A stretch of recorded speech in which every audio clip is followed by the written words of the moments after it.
We're at 1 minute after, so I think we're ready for Neil Kashkari to open the conference for us.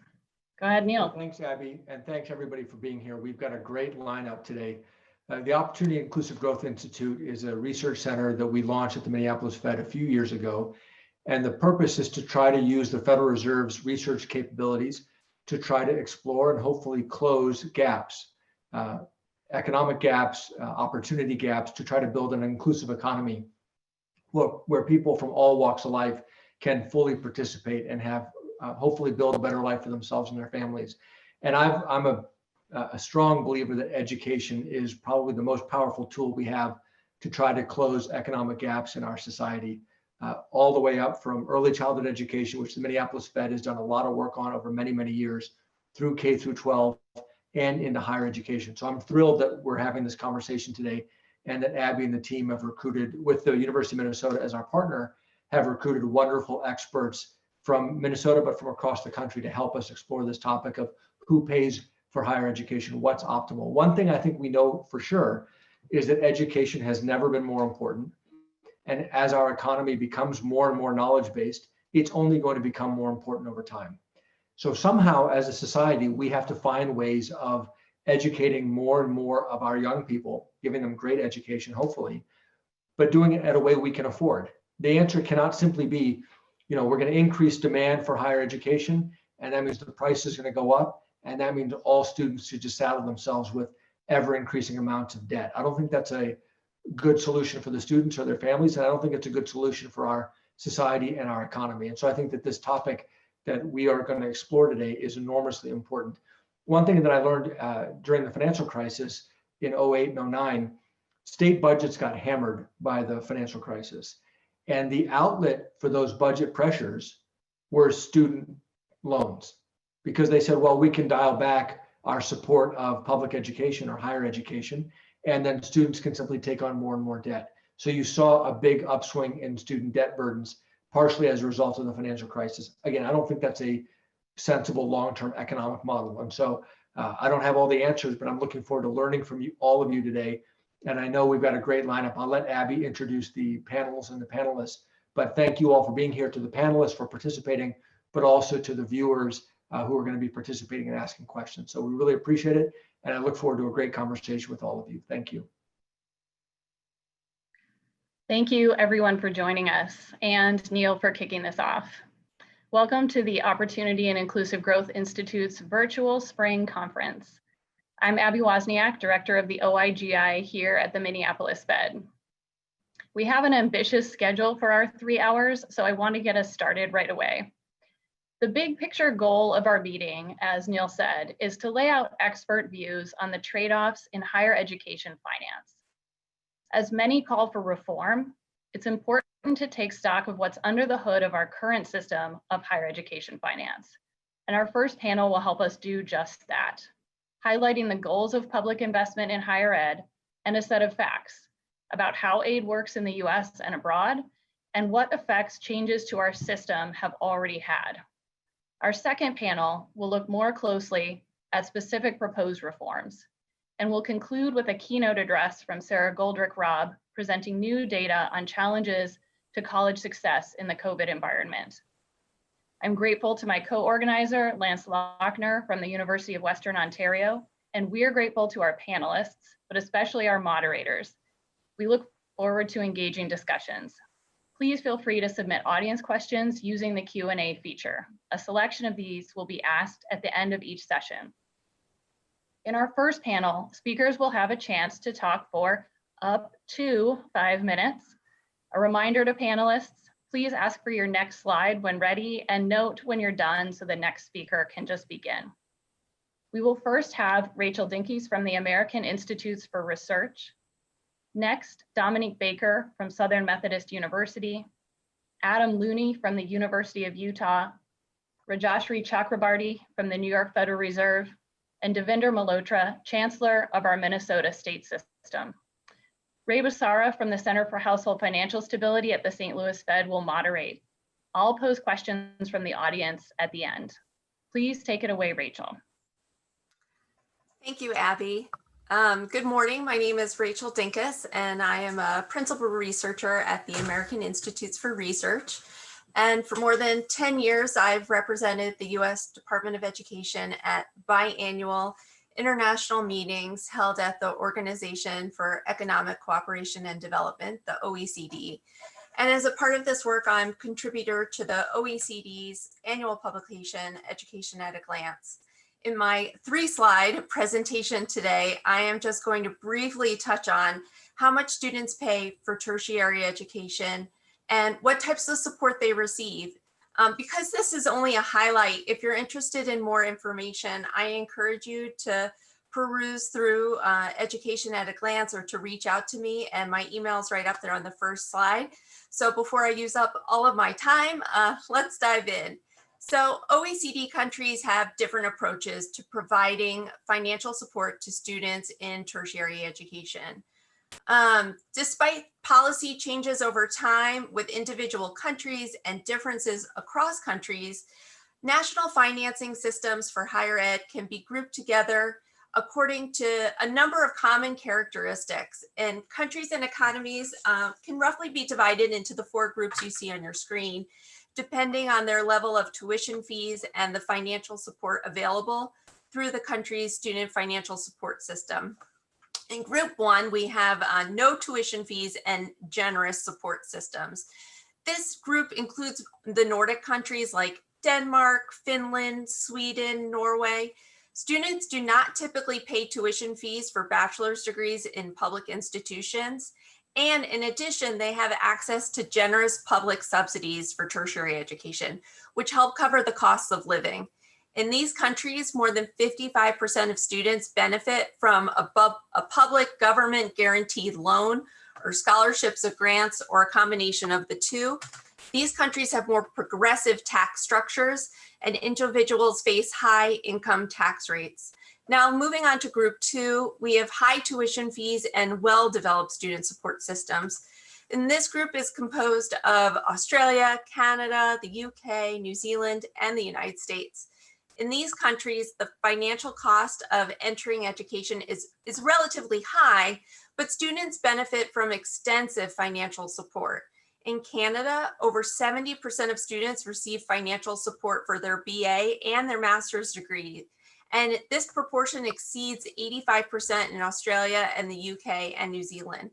The UK, of note, has moved into this group of countries since 1995, as both tuition fees and financial support for students increased significantly. The Netherlands is gradually moving towards this group from group 1 as tuition fees have increased, while its student support system has developed. Israel lies between group 1 and group 2, as participation in tertiary education is based on relatively high levels of students or support, but annual tuition fees of around $3,000, and all dollar amounts are in USD for purposes of this presentation. In 2018, New Zealand began to move towards group 1 by eliminating first-year fees for national students entering for the first time. And by 2024, New Zealand hopes that 3 years of tertiary education will be free. So moving on to group 3, this is high tuition fees with less developed student support systems. In Chile, Japan, Korea, students pay high tuition fees, which in this presentation is roughly close to about $5,000 per year for bachelor's programs in public institutions. And in addition to those fees, student support systems are somewhat less developed than in groups 1 and group 2.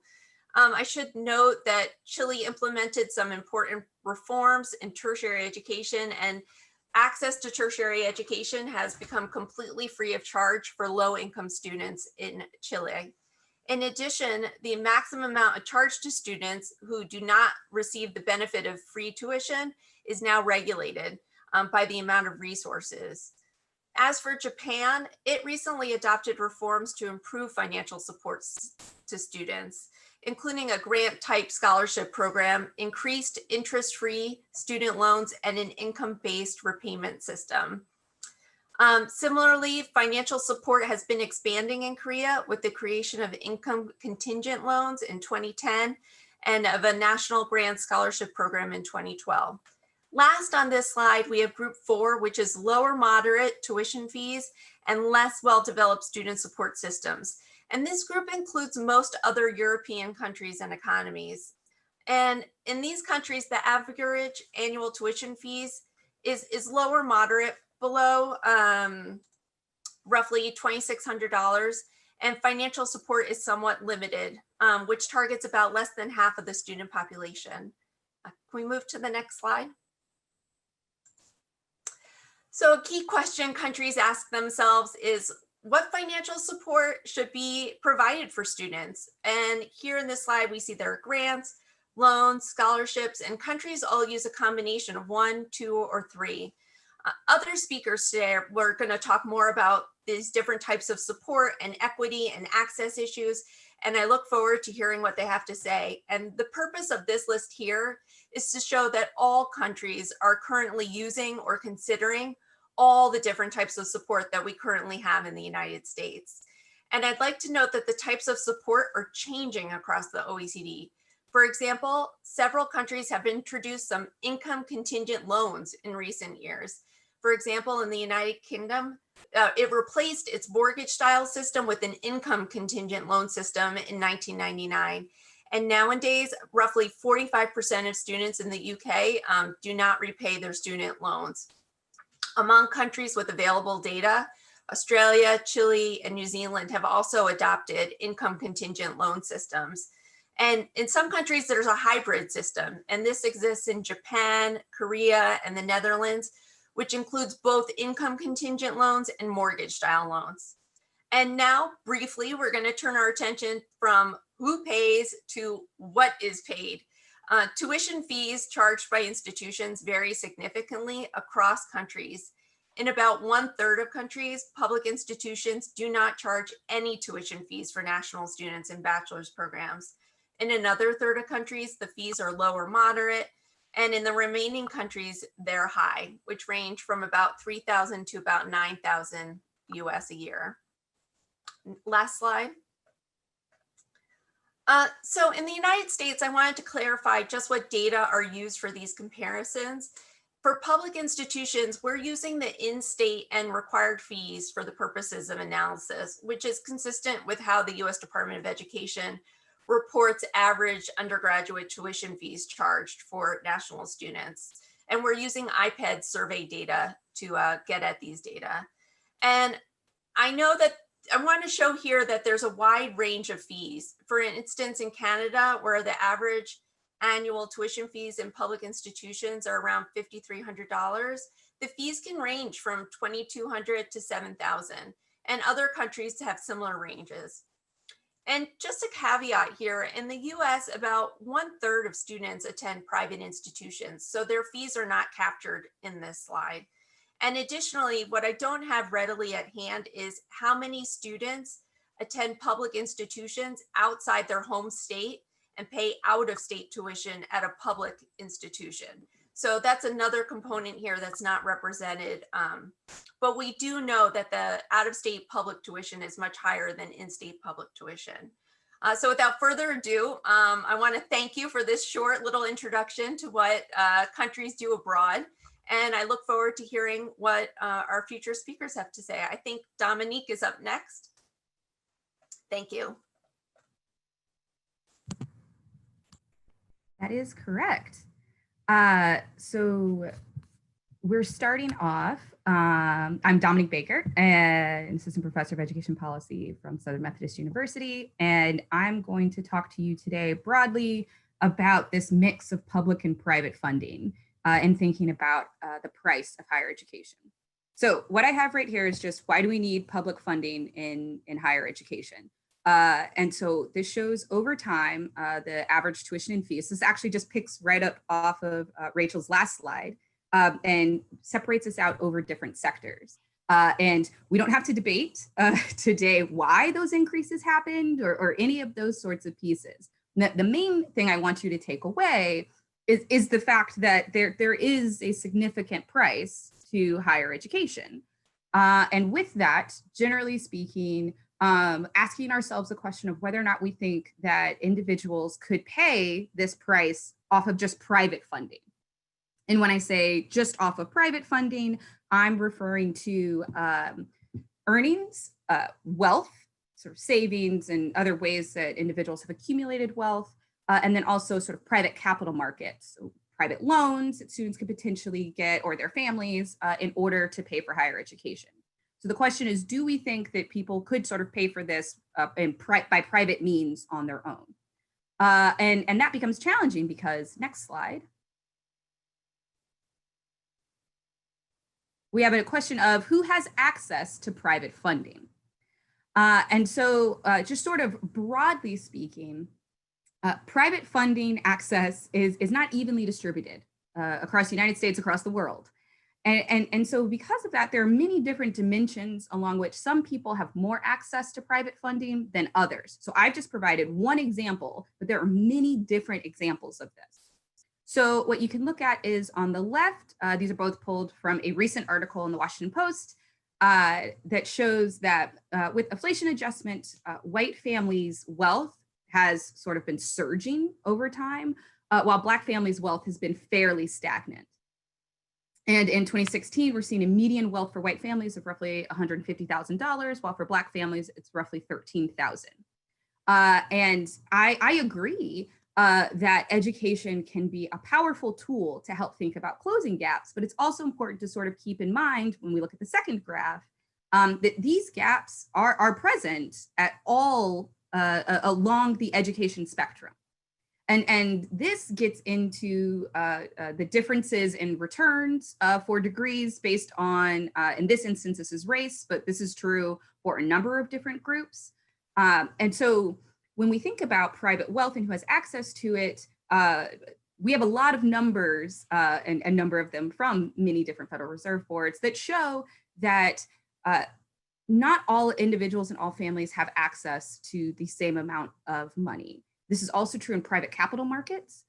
We have a lot of really strong research that talks about the ways that different individuals have access to getting a home mortgage loan, getting private loans.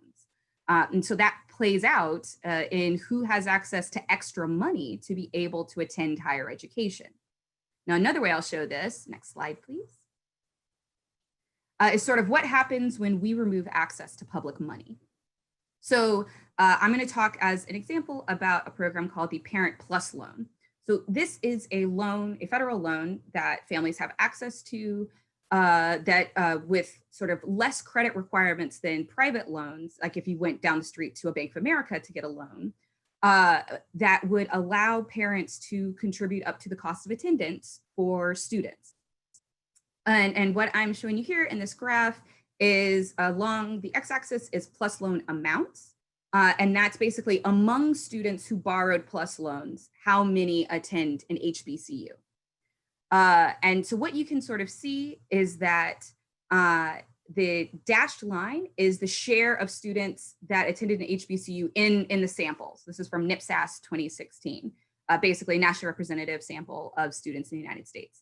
So what this basically shows is once we go past $0, students that are attending HBCUs are disproportionately represented among students who borrow plus loans.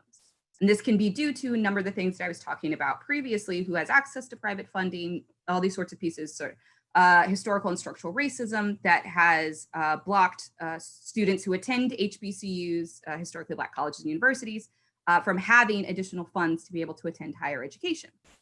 So with that, this sort of comes to a head when in 2011, the Obama administration tightens credit requirements on who has access to Parent Plus loans. This is done in part because of the Great Recession.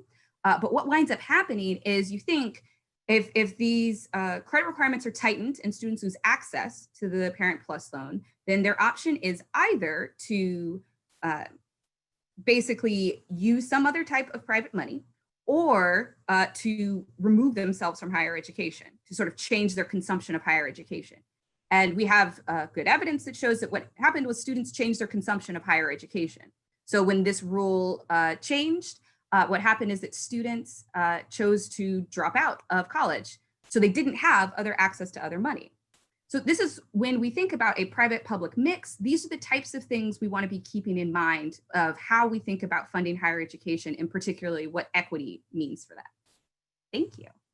Hi, I'm Adam Looney. I'm from the Brookings Institution and from the University of Utah. And I just want to make 3 points in my talk today. The first is that there are large disparities in who goes to college, but not in the economic returns to going to college or who can benefit from going to college. This chart just shows college attendance at age 22 by parent income rank. And so what it shows, for instance, is that all kids in high income families are going to college at age 20, if you look at the right-hand side of that chart. But less than half of lower income kids are enrolled at that age. And while there's some catch up in attendance after age 22, many fewer low income students ever go to college. And when they do, it's more likely to be at a more complicated point in their lives or at a non-traditional type of enrollment. And that's a problem. It's not only a problem because it's unfair or because there are social or external benefits to having an educated population. It's a problem because children in low and middle income families are forgoing very valuable investments that they should be making. And so while children from the poorest families are less likely than their peers from richer backgrounds to go to college, when they do go to college, and particularly when they go to high quality colleges, their economic outcomes are much more similar to their higher income peers. And so I can give you a number of facts about that, but it's well known that workers with bachelor's degrees earn roughly $500,000 more on average over the course of their lives than individuals who have only a high school diploma. For many students, that BA degree is a ticket to the middle class. For instance, my peers at Brookings have shown that children from the bottom fifth of the income distribution have only a 41% chance of reaching the top 2 quintiles if they've earned a college degree, but only a 14% chance if they do not. And so whatever the financial or social barriers that prevent these students from going to college, they're inefficient, they're economic errors. And federal student loans and grants and other form of aid and encouragement that propel low-income students to good colleges are good investments. And by providing credit or financing, public support unlocks high return investments. And that makes our country and those students richer and more successful. And so the next slide, the second point I want to make is that while public provision has an important role to play, that doesn't mean that we should have widespread free college or debt forgiveness, for instance. And while financial aid can benefit students for whom financial barriers are a key problem, it can also exacerbate inequities in higher education or benefit highly educated, high-income households. As the last chart showed, most people who go to college are from higher income families to start with. When they leave college, they earn more than their peers who don't have the opportunity to go to college. So things like free college or widespread debt forgiveness to those who would have paid for college themselves is expensive and regressive. And one example I like to use is just student debt. On average, people who owe student debt are better educated and they earn more than people who don't have student debt. This chart shows that while households headed by an individual with a graduate degree are only about a quarter of households with student debt, they owe about 50% of all student debt. In contrast, 42% of households with student loans are headed by individuals who don't even achieve a BA degree, and they own a quarter of the debt.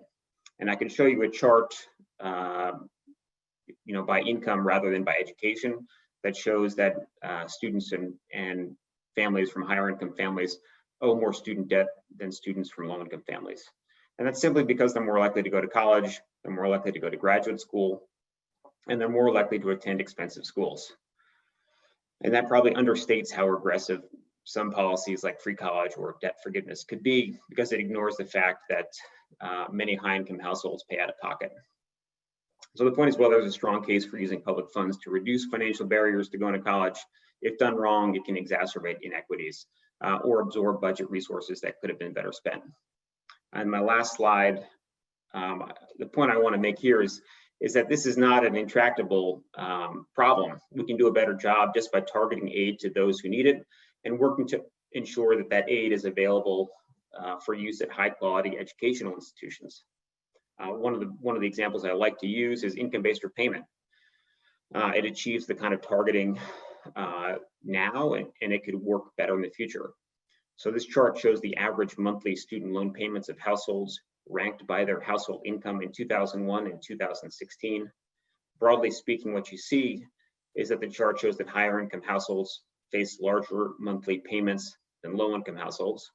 What's striking is that the average monthly student loan payment has gone down over this 15-year period, and they've gone down more for lower income borrowers.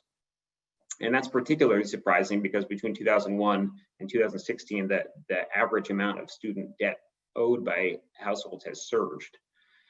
And so the fact that payments are going down is, I think, striking. And a real reason for that is because we've implemented programs like income-based repayment plans, which limit the amount that borrowers have to repay each month based on their annual income. It requires those who can pay for college to repay their loans, but provides relief for those who can't. And that's just one example. There are many opportunities to better target aid and grants to students who need it most, to institutions that serve students well, and to provide relief for borrowers who struggle. And we should pursue those opportunities. Thank you. Great. Thank you, Adam. I think I'm up next. So I'm going to talk about changes in state funding and whether and how that might affect outcomes of students, both in the short term as well as in the long term. We do know that the US higher ed sector is dominated by public institutions that mostly rely on state funding. We also know that state funding has been declining over time. So just to give some examples, 39% of total spending in 1990 was from state. That has gone down to 18% in 2016, less than half what it was in 1990. If you look at the chart on the right panel of this slide, you can actually see the decline very clearly. This looks at state funding per student.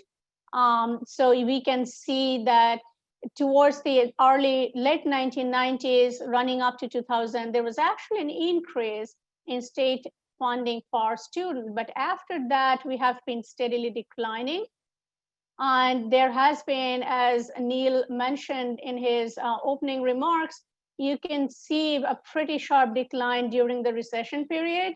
And the implications are the purpose of this talk, which is actually taken from a paper joined with Mike Lovenheim and Nicole Gordon, is to understand the effect of such declines. So this definitely predates COVID era, but it has a lot of symmetries with the COVID era. So it is the case that we expect sharp funding declines, state funding declines, local funding declines, following this period, and there is parallels with this period when during the recession, you can see there were large declines in state funding. Just to give an example, if you look at 4-year sectors, there was a 32% decline in state funding per student just between 2007 and 2012 during the depth of the recession. After that, there has been a comeback, but nowhere near to where we started in the pre-recession period. For the 2 years, there has been actually a decline of 30% in terms of state funding per student, the same period, the recession period. And again, after the recession period, there has been an uptick, but again, we are not back to the pre-period. We are considerably lower than the 2000 period, as you can see. So another thing that is probably worth mentioning is that institutions depend on state funding to different extents. It is typically the case that 2-year institutions or 2-year public institutions, less selective institutions actually depend on state funding more than, let's say, the selective institutions or the elite institutions. And if you think of the student body that actually constitute these different kinds of colleges, it is also typically the case that less economically advantaged less academically advantaged students will be in the 2-year as well as the less selective 4-year sector. So any state funding shock is going to hit these sectors considerably more, the 2-year as well as the less selective 4-year considerably more than the the elite 4 years or the more selective 4-year colleges, 4-year public colleges. And because the student body is different, it is also possible that students who are probably already disadvantaged would be hit even more. So in the case of such a negative funding shock from the state, it is quite possible that inequalities that already exist can be exacerbated. And that's something that might actually increase stratification in the higher ed sector, and which might actually lead to differences in outcomes or even more unequal outcomes in the longer term. So next slide, please. So I'm going to gloss over this slide really quickly and move on to the next one. This is part of a full-fledged research paper that is using a very cool match of 2 different data sets. They are themselves cool. One is the New York Fed Consumer Credit Panel, which gives individual credit histories for individuals as well as their household members, which is matched to National Student Clearinghouse data that gives us very detailed education outcomes. We have gone into a lot of pains to kind of use an identification strategy that we think actually yields causal effects. I'm not going to talk about that at all. Rather, I'll talk about the results. So if you could move on to the next slide, please. So here are the results. And trust me that we think that these are really conclusive results. So we did a lot of work to make sure that is indeed the case. So what do we find? We find that if there is an increase in state funding, what happens is that in the 2-year sector, let's first look at the 2-year sector, there's a higher likelihood of bachelor's as well as post-baccalaureate degrees. They also have higher student debt originations, not lower, because they're doing more education. Because they're going on to higher studies, they actually take out more student debt. But even though they take out more student debt, because they're doing higher education, there actually is lower likelihood of delinquency and default. There is a higher likelihood that they will own a car or they will own a home. There is a lower likelihood of delinquency also pertaining to mortgage and auto loans. We see higher credit scores for these individuals. And we also see they are living in better neighborhoods as captured by income and racial composition, as well as a variety of other measures. On the 4-year sector, we do not see as much effects. We actually see they do have lower student debt originations and the lower time to degree, but other than that, things pretty much remain the same. It is important to point out here that any positive shock would affect the 2-year students more positively. So there is kind of a differential effect to these 2 sectors, which also kind of indicates that if there are declines in state funding, that would actually affect the 2-year sector even more adversely, considerably more adversely than the 4-year sector. So it is going to be the case that in the case of a negative funding shock, which is likely in this regime currently, it will kind of open up inequalities, not just educational, but financial outcomes as well as economic inequality. Thank you. Hello, everybody. I'm Devendra Malhotra, and the advantage of going last is that whatever you thought about saying has already been said. So all of you have done my job very easy. Essentially, I think as Neil started off with saying that the critical need of the day is that there needs to be expansion or massification of higher education, that we need to enhance access and we need to provide appropriate support structures for student success. So 2 thoughts here, and then I will throw out a premise as to what should be the emergent policy focus and the new business model. First is that even as we talk about public higher education, as has been alluded, it's not a monolithic, homogeneous sector. Even in public higher education, you can make three broad gradations. There is the flagships, public research universities. There is what we call regional comprehensive universities. And then there are the community colleges.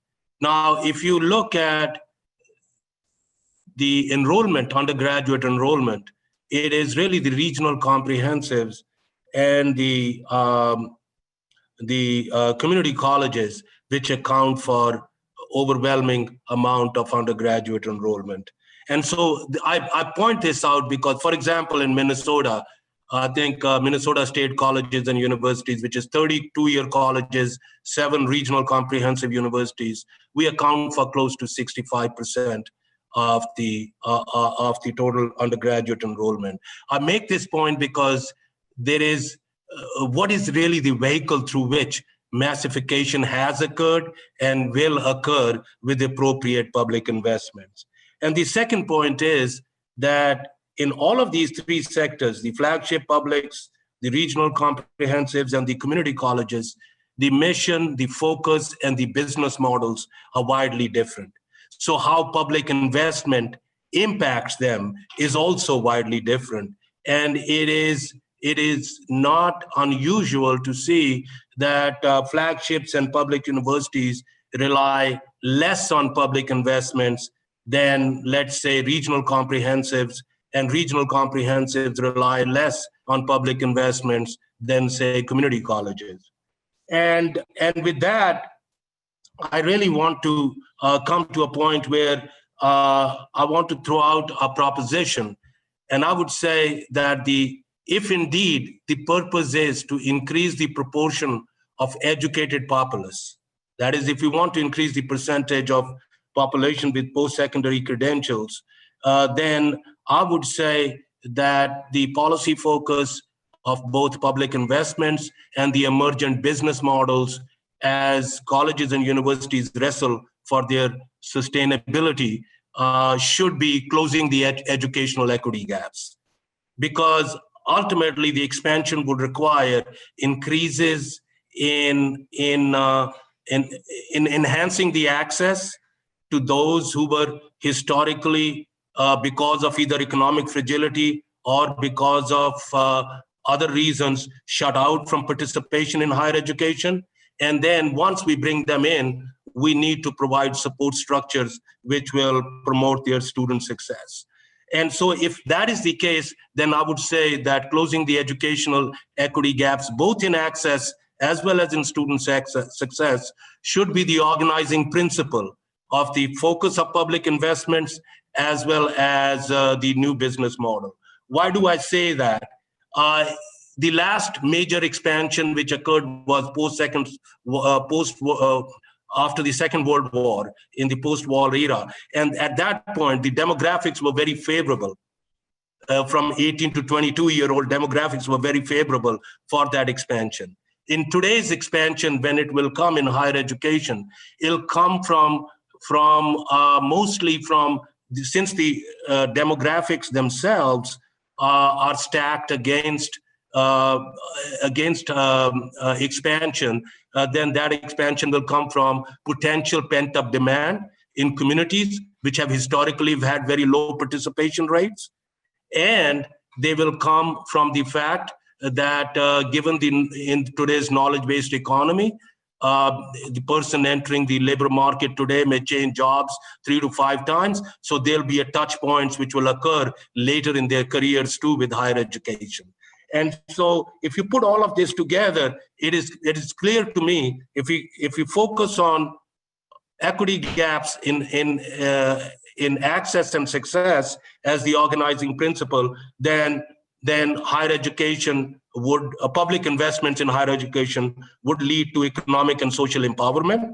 But more importantly, it'll also provide the talent the economy needs for its productivity growth and for its economic progress, because of the fact that most of the emergent jobs will require some post-secondary credentials. Nationally, that number is 2/3 of the current and emergent jobs require post-secondary credentials. In Minnesota, that is almost 3/4. And so both from economic social empowerment perspective as well as the talent which the economy needs, we would require to close the educational equity gaps. And then when I come to the state and local allocation, and a lot has been talked about the funding of public investment and how public investments have declined over time. So essentially, our institutions are becoming, the public higher education institutions are becoming increasingly privatized. And many of the increases in tuition which occur, particularly at regional comprehensive universities and at community colleges, are more in the nature of replacing the loss in state allocation. And I think so that should be kept in mind too, that there is a cost shifting burden occurring on students, precisely those students who are much more likely to come now to higher education and who have economically fragile background. So that is something which need to be kept in mind. Now, I will leave you with two thoughts in conclusion. One is that the regional comprehensives and community colleges have a fundamentally different business model. We don't pride ourselves on how selective we are or how many students we refused admission. We pride ourselves in asking the question, not that whether our students are ready for us, but whether we as institutions are ready for students. And that will require large-scale public investments. And the second element which I want to point out is that there is really a need. There are good, successful programs which are doing a great work in educating individuals who traditionally come with some barriers, like the TRIO programs, but there are no scaling up strategies. Because TRIO programs and getting ready for students who come, first generation students, will require a very different kind of student support structures and a very different types of strategies. So I would leave with those two thoughts, that any business model will have to think about closing the equity gaps, getting institutions ready for students who are coming to us, and then the scalability element and how it then militates against standardization and finding that as a vehicle for scaling up. Sorry, I went up a little bit. Thank you. Thank you. Thank you, everyone. So I'm going to turn it over to Ray for some questions. We're going to try to hold ourselves to about 8 minutes of your questions, Ray, which we're excited to hear. And then I will be chiming in with a few questions from the audience. So go ahead, Ray, and I'll encourage panelists. I know Ray will be asking big questions. We'll have to confine ourselves to highlights in our responses, but we're excited to hear from Ray. So go ahead. Thank you so much, Abby, and all the panelists. Great thoughts. I wish we had more time, but let me just dig right in with Dominique, and perhaps Devender, you'd want to weigh in on this as well. I would first just point out that our own research has found that the racial wealth gap actually grows with education. It's not an equalizer. So if you look at the wealth gap at folks with a high school education versus those with graduate degrees, it actually gets much larger. So my question is this, Stephen Bird at New America found that more than half of the 339 public universities sampled have doubled the amount of money that they've spent on so-called merit aid from 2001 to 2017. So my question is, if we restore public funding of higher ed, how do we actually know that colleges and universities will actually use the funds for lowering tuition and easing student loan burdens instead of, say, increasing merit aid or spending it on fancy dorms and fitness centers? So Dominique, if you could give us a response to that thought, and then Devender, if you want to weigh in briefly on that, that would be great. Sure.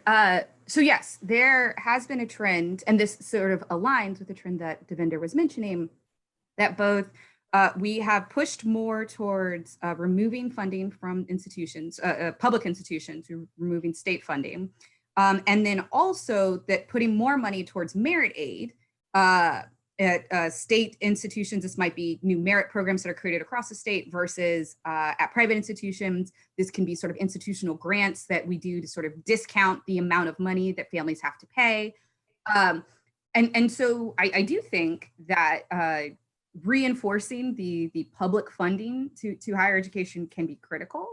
I think that there are ways that that can be done, but one of the sort of key pieces that concerns me is part of the reason I gave the example of the Parent Plus loan at the end of my talk is because we often create race neutral policies and then are shocked when they have disparate impacts for different racial groups.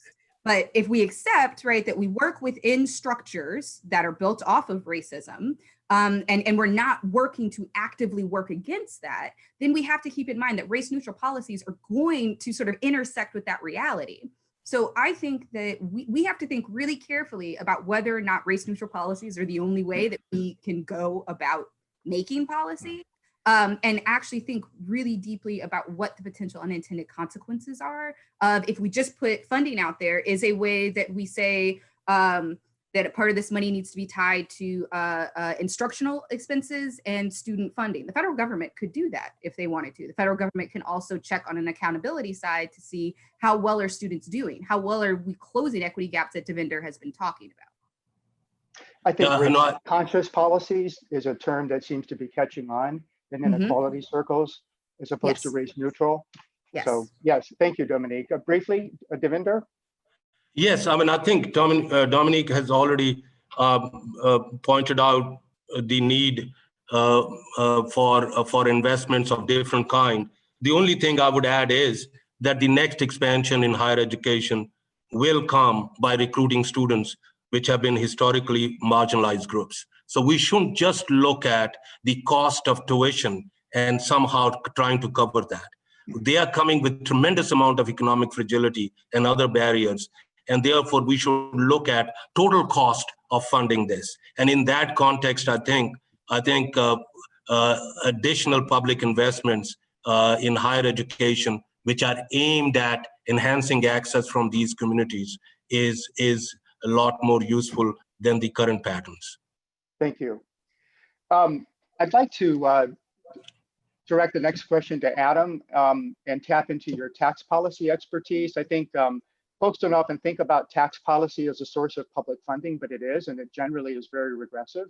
So the Joint Committee on Taxation estimates that educational tax benefits, which is far less conspicuous source of public funding, will cost the federal government $131 billion between 2019 and 2022. That's a lot of money. And the Tax Policy Center found that most of these benefits accrue to middle and upper income households. So Adam, how can tax policy be reformed to better reach families with the greatest need for post-secondary education? What would you do with the current tax credits for post-secondary education? And, what would you do with 529s?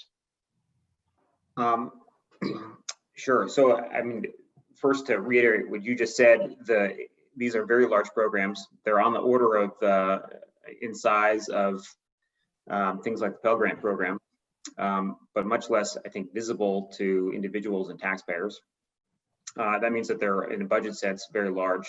As you said, they're regressive. They mostly accrue to taxpayers who are in higher income tax brackets, as is similar to many tax provisions. And they're ineffective in the sense that they primarily accrue to people who would have gone to college anyway. In practice, they're provided almost after the fact. You decide to go to college, you matriculate, you pay your tuition, and then the subsequent tax year, you discover in a surprise that you file a form and you get a tax benefit. And so it's not something that moves the needle on getting people to go to college. And I would say 529 plans are in some ways the epitome of that. They're a savings vehicle, and the tax benefit is the reduction in taxes on the income accrued from the saving. And so first of all, if you invest in a stock portfolio and you make less, if you're married and you make less than $104,000, there's no capital gain or dividends tax. So there's no financial benefit if you make less than $100,000. And there are better financial products available if you just invest in Vanguard. And those are for people who anticipate sending their kid to college 18 years in the future. So they kind of are already on the pathway to sending their kids to college. So I mean, in the last administration, there was a proposal to reform these credits, including a deeply unpopular proposal to eliminate prospectively the opportunities to invest in 529 plans, which caused an enormous uproar. But you could do a better job of targeting those funds, either reducing their value and increasing direct grants like Pell Grants. It's not a complicated problem. Right. Ray, one comment around this.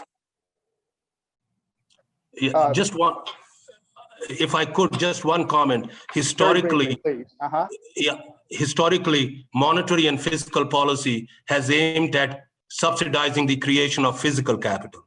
What is needed in today's knowledge-based economy is that monetary and fiscal policy should completely shift its focus and focus on creating and subsidizing creation of human capital. Mm-hmm. Yep. Yes, I agree. And that's a great segue for my last question, which I would like to direct to Raji and Rachel.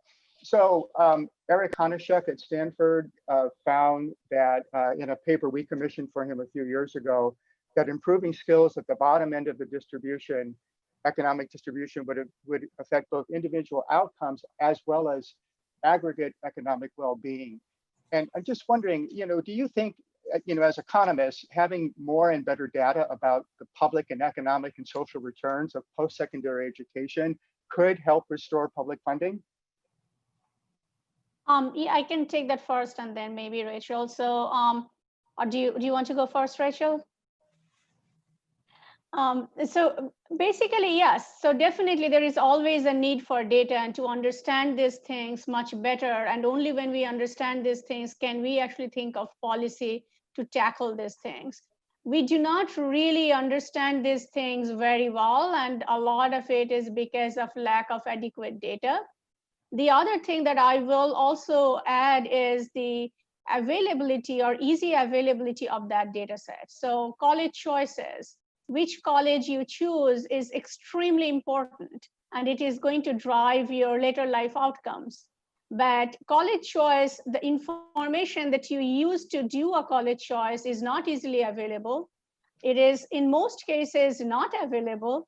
And also there is a disparity by income and race who has access to this information.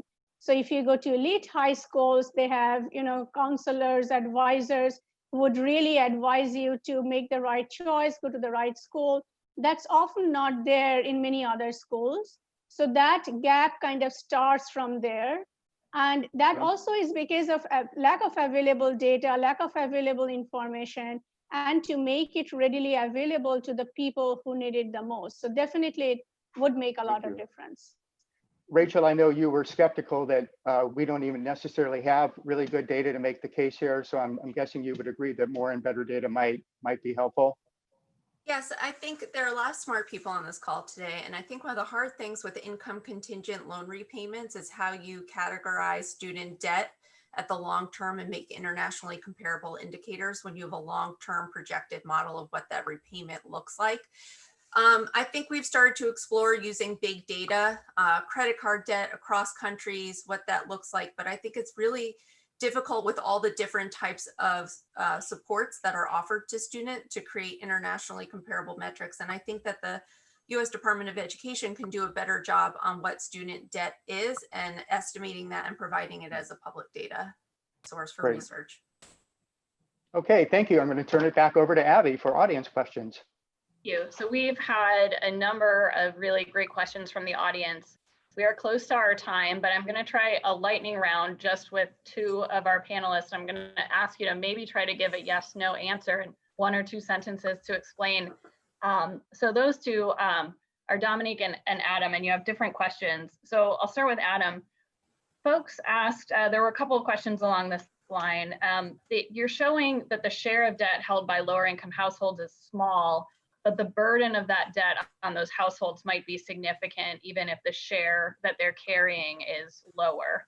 So I'm wondering if you can kind of succinctly give what's your view of whether the overall burden in terms of overall financial security also varies with the way that share of total debt varies.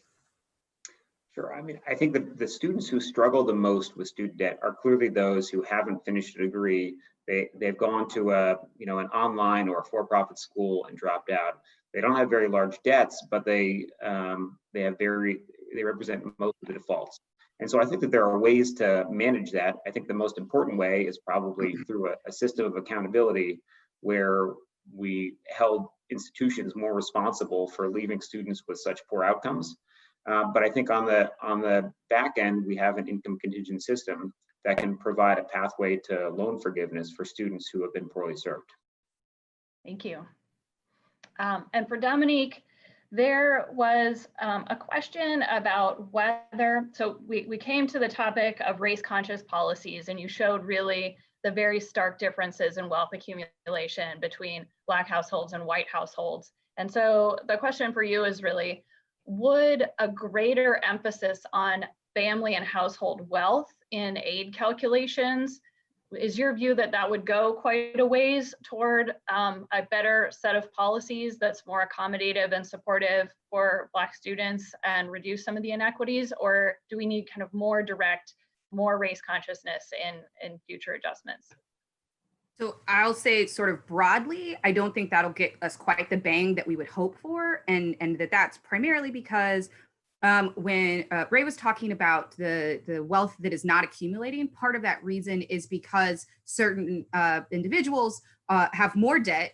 And even when they earn a bachelor's degree, are not getting the same benefits. This is why, as Judy Scott Clayton found in a Brookings piece, that Black students who earn a bachelor's degree default at a higher rate than white students who drop out. So there are issues here that are tangled in with labor market discrimination, with all other sorts of pieces that tie into what are student loans and what can become for some an albatross sort of around their neck. So I think we have to think a lot bigger and more structurally to try to really work on this. Thank you. So I think this was excellent. We're very close to on time. I'm going to encourage panelists on panel one. We will give you about 2 minutes. If you want to duck into the Q&A, if you see a question for you that you could quickly answer, I'm sure folks would appreciate that. Then we will be moving you into the audience and you won't have the Q&A anymore. We will be bringing on our panel 2 folks, and we'll be taking about a 5-minute break as we do this. So we'll look forward to seeing you a few minutes after the hour. Great. I'd like to welcome everybody back. I'm Lance Lochner from the University of Western Ontario, and I'll be introducing this next panel and handling the Q&A at the very end. I'd like to remind and encourage everybody in the audience to submit any questions they might have through the Q&A feature throughout the panel, and you know, time allowing, I'll get to as many as I can at the end. This session's going to kind of take off from where the last one left off, so hopefully you were all here for that. And we're going to dive a bit deeper into some of the problems of the current higher ed financial aid and financing sector, and then try to get into some concrete policy improvements that might be made, ranging from some of the calls we already heard for accountability from colleges and universities, to issues related to the structure of student loan repayments and even debt forgiveness. So the hope is we can kind of get a little bit deeper insight on each of these issues. We'll first hear from Beth Akers of the Manhattan Institute, followed by Leslie Turner from Vanderbilt University, and James Quall from TICAS. At that point, our moderator, Danielle Douglas-Gabrielle from the Washington Post, will step in to ask our first 3 panelists a few questions before turning it over to our final 2 panelists, David Deming of Harvard University and Sue Donarski of the University of Michigan. Once they wrap up, Danielle will come back and ask a few more questions. And then whatever time remains, I will ask Q&A questions from the Q&A feature. So why don't you start us off, Beth? Thanks. Okay, thanks so much for having me. It's a pleasure to be able to speak with the audience today. And I have to admit, I'm a bit jealous of my co-panelists, some of you who seem to be working from actual offices today, because I am in a severe risk of having a 2-year-old make a cameo during this call, but we'll see if we can get through it anyway. So my objective here today is to kind of set up the remainder of the panelists for a conversation about what are some potential solutions to reforming the overall higher education finance system. So some of the issues were raised in the first panel about what are really the failures that we're trying to solve with some type of reform. I think you can sort of broadly characterize the problem with the current regime as it being a system that should really work well in theory, but unfortunately fails in many ways in practice. And so that's kind of the theme of the items that I have pulled out to identify as really concrete, but in broad strokes, problems that we can solve. So, just to characterize what we do have, or what is the problem essentially that we're trying to solve, is that we've got young people, or any age people, I should say, trying to make an investment that costs money today, but does not yield dividends until the future. So there's a cash flow problem. We have broadly attempted to solve that through a combination of public institutions, a means-tested voucher program, taxes, as Adam addressed really nicely in the first session. And then kind of as the catch-all, last piece is the broad access to debt, which amounts to it largely being a self-paced system so that individuals benefit from the investment and the returns that they receive, but also are on the hook to pay even when it doesn't pay. And then to accommodate that, we've really tacked on in the past decade the income-based repayment piece, which is the safety net to ensure that when that happens, that there is not financial catastrophe, again, in theory. So what are the problems? The first thing is that there's a huge problem with repayment. So despite having what is supposedly a robust safety net that ensures that borrowers needn't make unaffordable monthly payments, we have that 1 in 10 borrowers end up defaulting within the first 3 years after starting to repay. Perhaps even worse than that, and maybe compounded by the fact that we have these safety nets, is that many borrowers are in fact not defaulting on their loans, but are not even succeeded in paying back their balances. So the crux of the repayment challenge, from where I see it, is the fact that the income-based repayment system that we have in place, which is good intentioned, is really just simply failing to work in practice for students.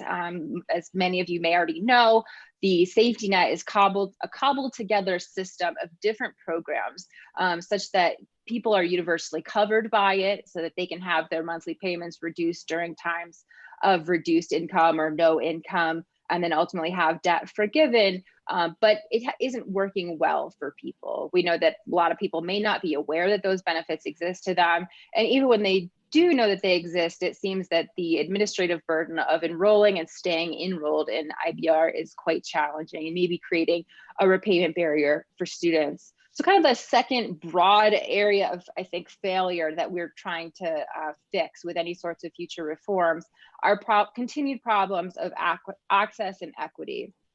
So again, moving back to the idea that in theory, these solutions should work well, but in practice they don't. The idea of having a means-tested voucher program, that is the Pell Grant program, that delivers the highest direct subsidies to people who have the lowest economic means, it should work really well to level the playing field. And it's the most efficient way of allocating a limited set of resources. In practice, what we know is that there still exists a tremendous information problem, so that even when the means-tested Pell Grant program is succeeding in theory and delivering sufficient benefits to people such that they could go for little or no cost, they may still not be going because of an unawareness of that factor. The pricing regime for institutions is very convoluted because of the sticker price, net price issue, and also opaqueness in the way that we provide subsidies. And Adam Looney addressed this nicely in the first piece, even talking about subsidies that are delivered through the 529 plan and through taxes. So because of the opacity of the regime that we have for creating subsidies, it seems that we have not solved the problem of people appreciating the availability of aid that they do have. And so as a result, the enrollment gap continues to persist. And so that doesn't offer a specific solution, but again, identifies that what we have is not quite working. And so I think I'll stop there and pass it off to my next panelist to maybe bring us into a bit more fine detail on a more concrete solution. Great, thank you, Beth. Hello from Nashville. I'm Leslie Turner at Vanderbilt University. And first, I'd just like to thank the conference organizers. It's really great to participate in this really important discussion with a fantastic set of panelists and speakers. So in the past, college enrollment has increased during economic downturns. And so what this figure shows is fall enrollment per 100,000 18 to 35-year-olds by academic year, with the recessions highlighted by these shaded columns. And although COVID-19 means that there's unique risks associated with in-person classes, it's not unreasonable to think that college enrollment will also increase during the current recession, especially given that open access institutions, which are the ones that generally absorb much of the increased demand for college, also have more experience with online and remote education. So the topic I'm going to be talking about in my brief time today is accountability in higher education. In the most recent complete academic year, the federal government provided approximately $120 billion in grants and loans to college students. And in addition to these students' out-of-pocket expenses, the majority of this federal funding comes in the form of loans, which students and their families are expected to repay. All of this means that the risk of poor student outcomes, poor labor market outcomes, is primarily borne by individuals and the federal government. As we can see in the next slide, individuals who attend open access institutions, again, these are the schools that will likely absorb much of the enrollment increases as a result of the current recession, also tend to fare worse than their counterparts in more selective schools. So in the top figure, what it shows is the year-over-year change in the number of first-time borrowers for three groups of schools: selective four-year institutions, open access, public and nonprofit institutions, and for-profit schools, with the recessions again highlighted. And you can see that open access institutions see the largest increases in borrowing, which is going to be a result of both increases in enrollment and the increased need to rely on student loans as family income falls. The bottom two panels show average outcomes across sectors. So the first on the left is the 5-year loan repayment rate, federal loan repayment rate, which is the share of students that reduce their balance by at least $1 within 5 years of leaving school. And the second is the share of students that are earning at least as much as a typical working high school graduate, which is around $25,000. And you can see that the sectors that likely will absorb a lot of the change in enrollment due to the current recession are also the sectors that tend to produce worse outcomes for students. So what does accountability look like at present? At present, the only source of federal accountability is tied to student loan cohort default rates, which measure the share of federal student loan borrowers who default on their federal loans within 3 years of entering repayment.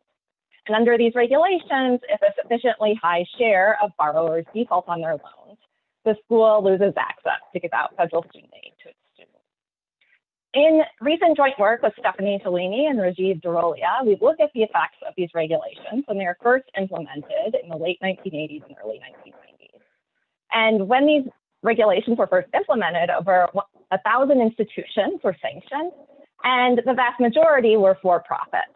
And what we find in our study is that most students who would have otherwise attended these sanctioned for-profits switched to public community colleges, where they borrowed less and were less likely to default on their future loans. Today, unfortunately, cohort default rate regulations essentially do not bind, and almost no schools have been sanctioned in the past 10 years. This is because in part of increased participation in income-driven loan repayment plans, which is a good thing, but as shown in these bottom charts, the lack of sanctions under cohort default rate regulations does not mean that students don't still face a risk of having low earnings or having more student loan debt than they can keep up with. On my last slide, I'm going to take my brief time to go over a list of principles that could be used in considering new, more binding accountability measures. And before I go into this, I'd just like to say there's many other considerations I'd be happy to talk about during the Q&A. For instance, whether any large-scale accountability system would need to be implemented concurrently with additional sources of funding and support for sectors that play a vital role in the higher education landscape and have received an equitable treatment when it comes to funding and access to credit, such as historically Black colleges and universities.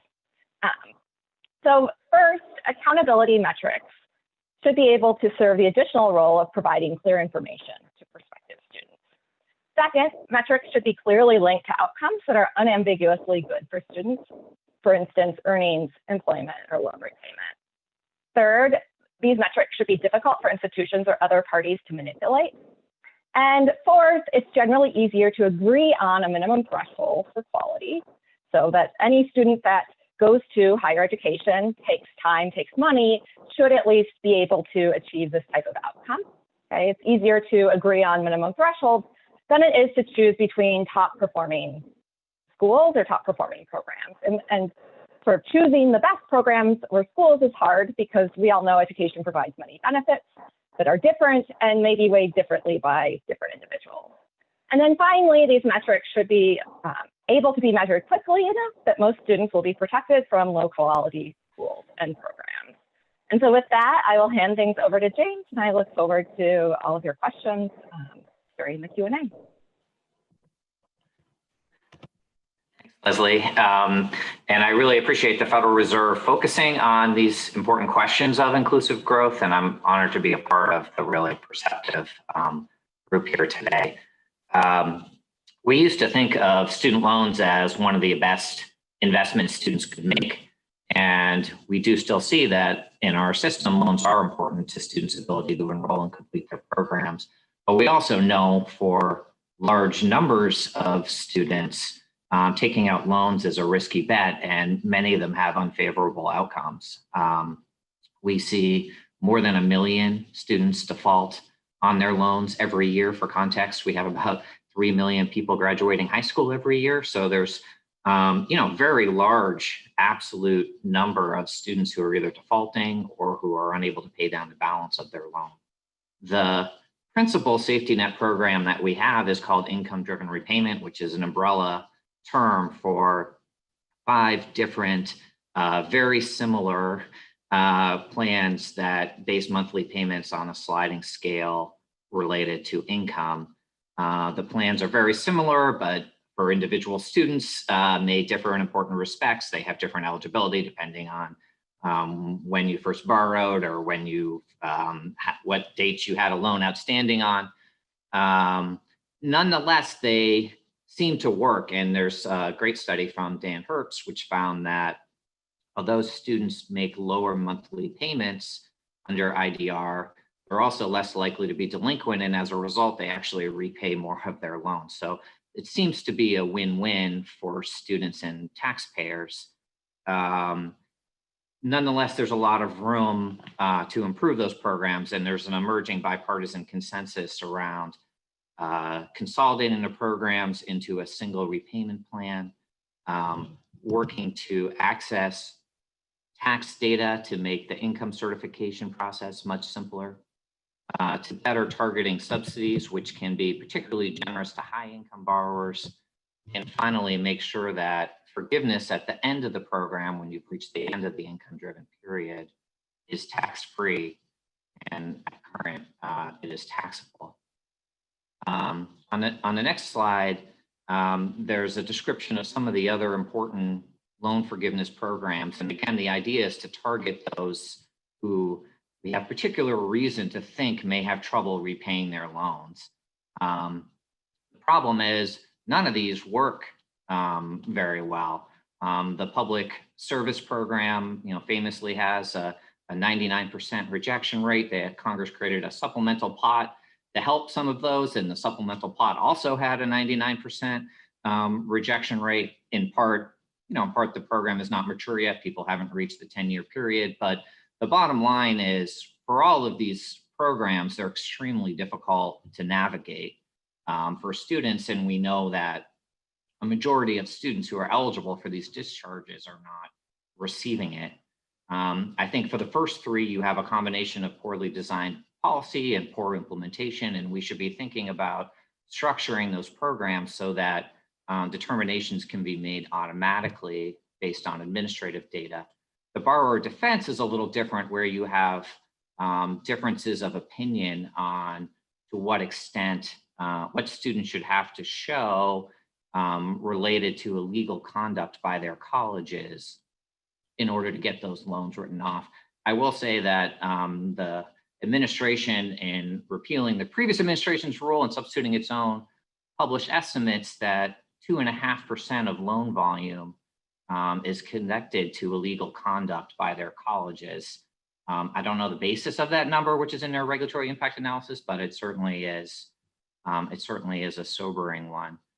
On the next slide, I talk a little bit about some of the pros and cons of broad-based debt cancellation, which is an idea that's increasing in salience in the political debate. And I think young people do have a point. Debt levels are very high compared to decades past. We have many more students borrowing. They're borrowing more, and they're doing so, at least many of them in a weak job market. I think also really important to understanding and debate here is some of the points that Dominique raised about wealth inequality, and income-driven repayment is a race-neutral policy, but it may not affect everyone the same, given big differences in assets by race. That said, I think that some people gravitate toward debt forgiveness on the idea that it is a reasonable corollary to free college. And the reality is that under the leading free college programs, there's still going to be most loans continue to be borrowed. A lot of loans for professional programs, for parents, nonprofit schools, for-profit schools, and even for students at public colleges, Pell Grants are only a little more than half of living expenses. And so it isn't necessarily a corollary to free college. And if we did do debt cancellation, you would sort of have to ask what happens next. I am running out of time. Let me just mention a couple of quick things to think about. One is students who have very low incomes coming out of college, and we make them jump through hoops for 20 years in order to get help. That may be a gap in our framework. The second, of course, is much more attention to implementation. And then finally, to the extent that there are loans being made that maybe are leaving students worse off, it is difficult to address. The Department of Education does not have a lot of tools, doesn't have much authority. That it has is legally contested, subject to rollback from future administrations. And so we do have a challenge in trying to not only identify bad debts, but then addressing them. Thank you guys so much. So we're going to start off with Beth. I'll shoot you the first question. So what should a more efficient and equitable repayment system look like? Sure. So I'm kind of in the camp of thinking that we still can make the current infrastructure work better. So I like the idea that individuals are making an investment using their own resources, they reap the benefits in the future, but that we also put in place a very robust safety net, one that's automatic so that people can't fall through the cracks. And it's also important that on the front end, people are aware that that sort of safety net exists, because right now it seems that when people are weighing go to college or not, they certainly don't seem aware of the fact that if they make the investment in college and it doesn't pay off, then they'll be able to have access to this loan forgiveness through IBR or reduced monthly payments. And that seems critically important. So kind of in practice, what that would mean would be to make income-based repayment the default repayment regime for all student borrowers. And ideally, I'd like to see it happen through paycheck withholding, so that it's really just an automatic process that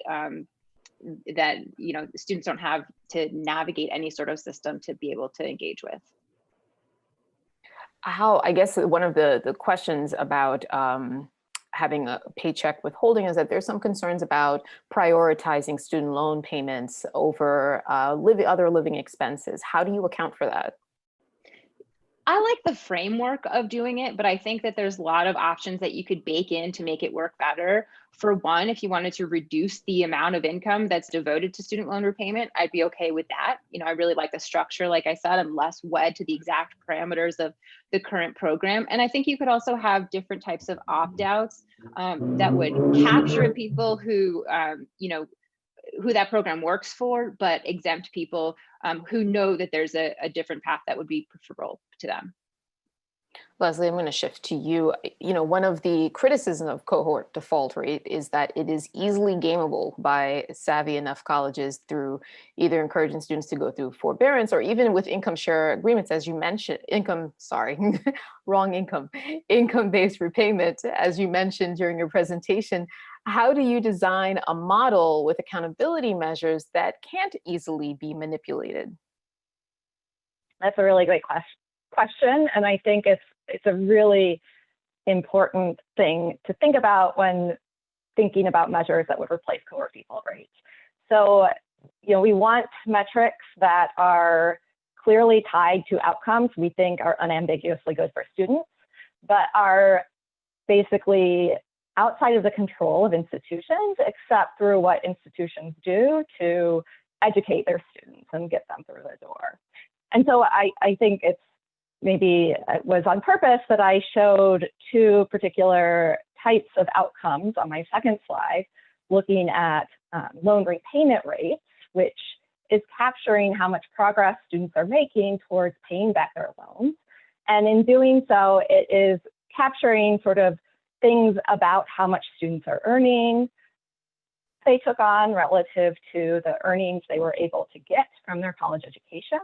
And so both of those things, the cost of college and sort of how much students get out of college, are things that are in part under college's control, but are clearly good outcomes for students too.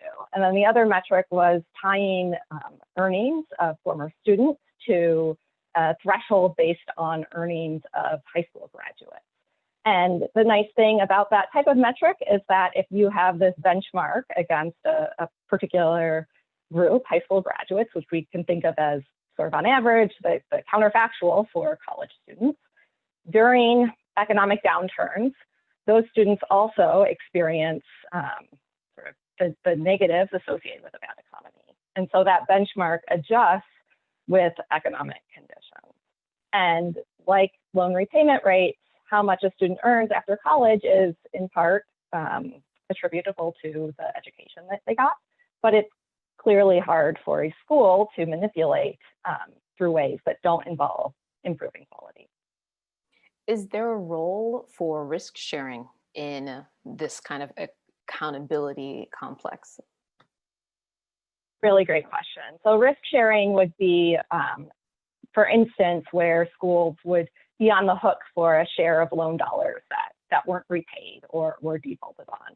And I think this is a really appealing concept to many people because, as I mentioned at the beginning, right now risk is shared between the federal government or taxpayers and students and their families because the primary form of federal support and financing is through student loans and personal out-of-pocket spending.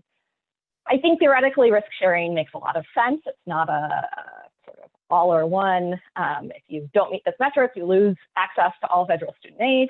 But I think sort of practically it would be incredibly hard to implement because it would involve schools sort of sending back a particular amount of money each year. And I have sort of big doubts as to whether that would be feasible within the current information and administrative structure. But conceptually, it's a really great concept. James, I'm going to shift over to you really quickly. So how do you reform the federal lending system in a way that's equitable for students who may still need to borrow? Let's say free college does become a reality. Let's say debt is canceled. There may still be a need to borrow for a population of students. The existing federal lending system is fraught with problems. How do we address that in a way that creates something that's a bit more equitable? Well, it's a great question because, you could talk about the number of people who aren't repaying their loans or who are defaulting, but there's a lot going on there. And so you do have, in one sense, you have loans being made to go to colleges that are not high in quality, where students aren't graduating or they aren't finding jobs. You also have loans being used as an access tool, where low-income students and students of color have to borrow, more likely to borrow more. And then you also have loans being used to facilitate access to programs that are not intended to have economic returns. So we may believe that everyone should have access to the broad spectrum of higher ed offerings and the full intellectual life, but that doesn't necessarily mean that it's an appropriate tool to borrow against your future earnings to go to that theater program.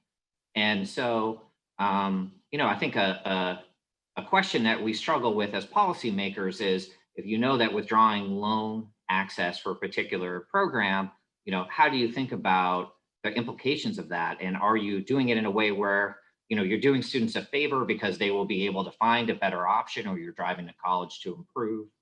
Or are you cutting off a pathway that's really important for equal opportunity in our country?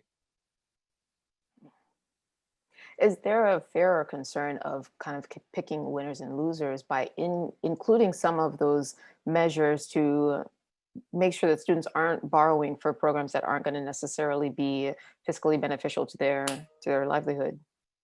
Yeah, no, there's a big one, and and I think it does raise the question of whether we are far too reliant on student debt to finance higher education. And I think it's an easy answer. The programs are run at cost for the federal government. They're obviously free for states and colleges. And in many cases, students are able to graduate and find a job and pay them back.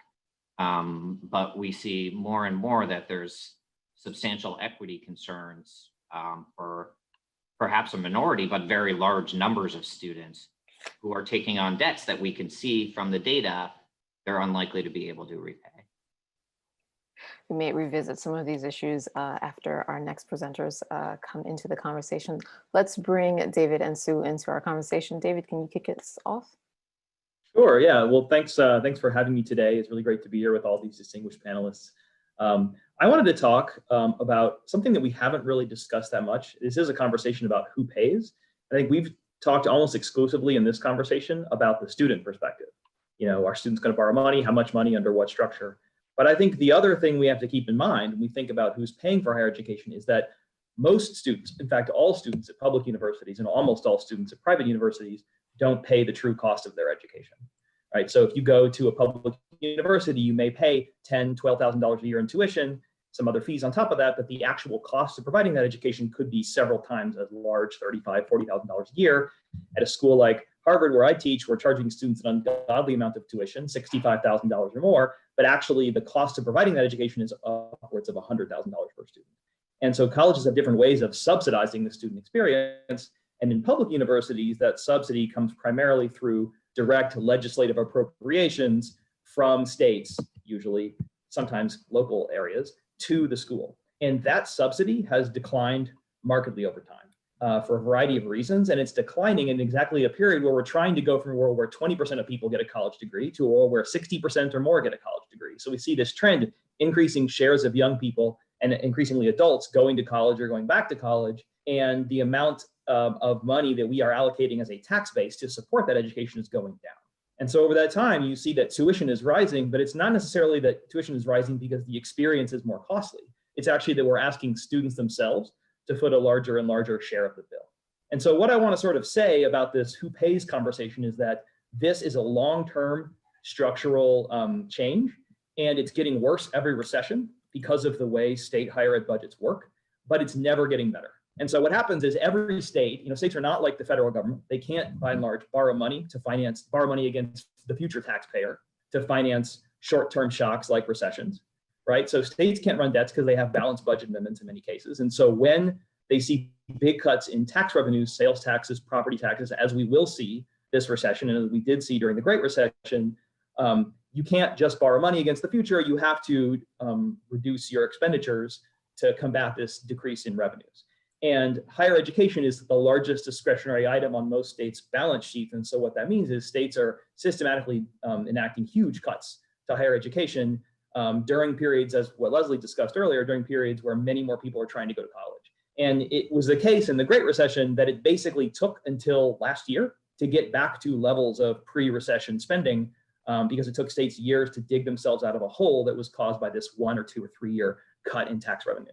And so what that means is we are seeing over time a degraded sort of, what is that money buying? It's buying smaller classes, it's buying more full-time instructors, more student supports, things that we know increase graduation rates. And so what you're seeing is a world where, broadly speaking, more people are trying to go to college. Taxpayers are not footing as much of the bill. So we're asking students, and these are students often who have means to pay for it or to take out huge loans to finance it.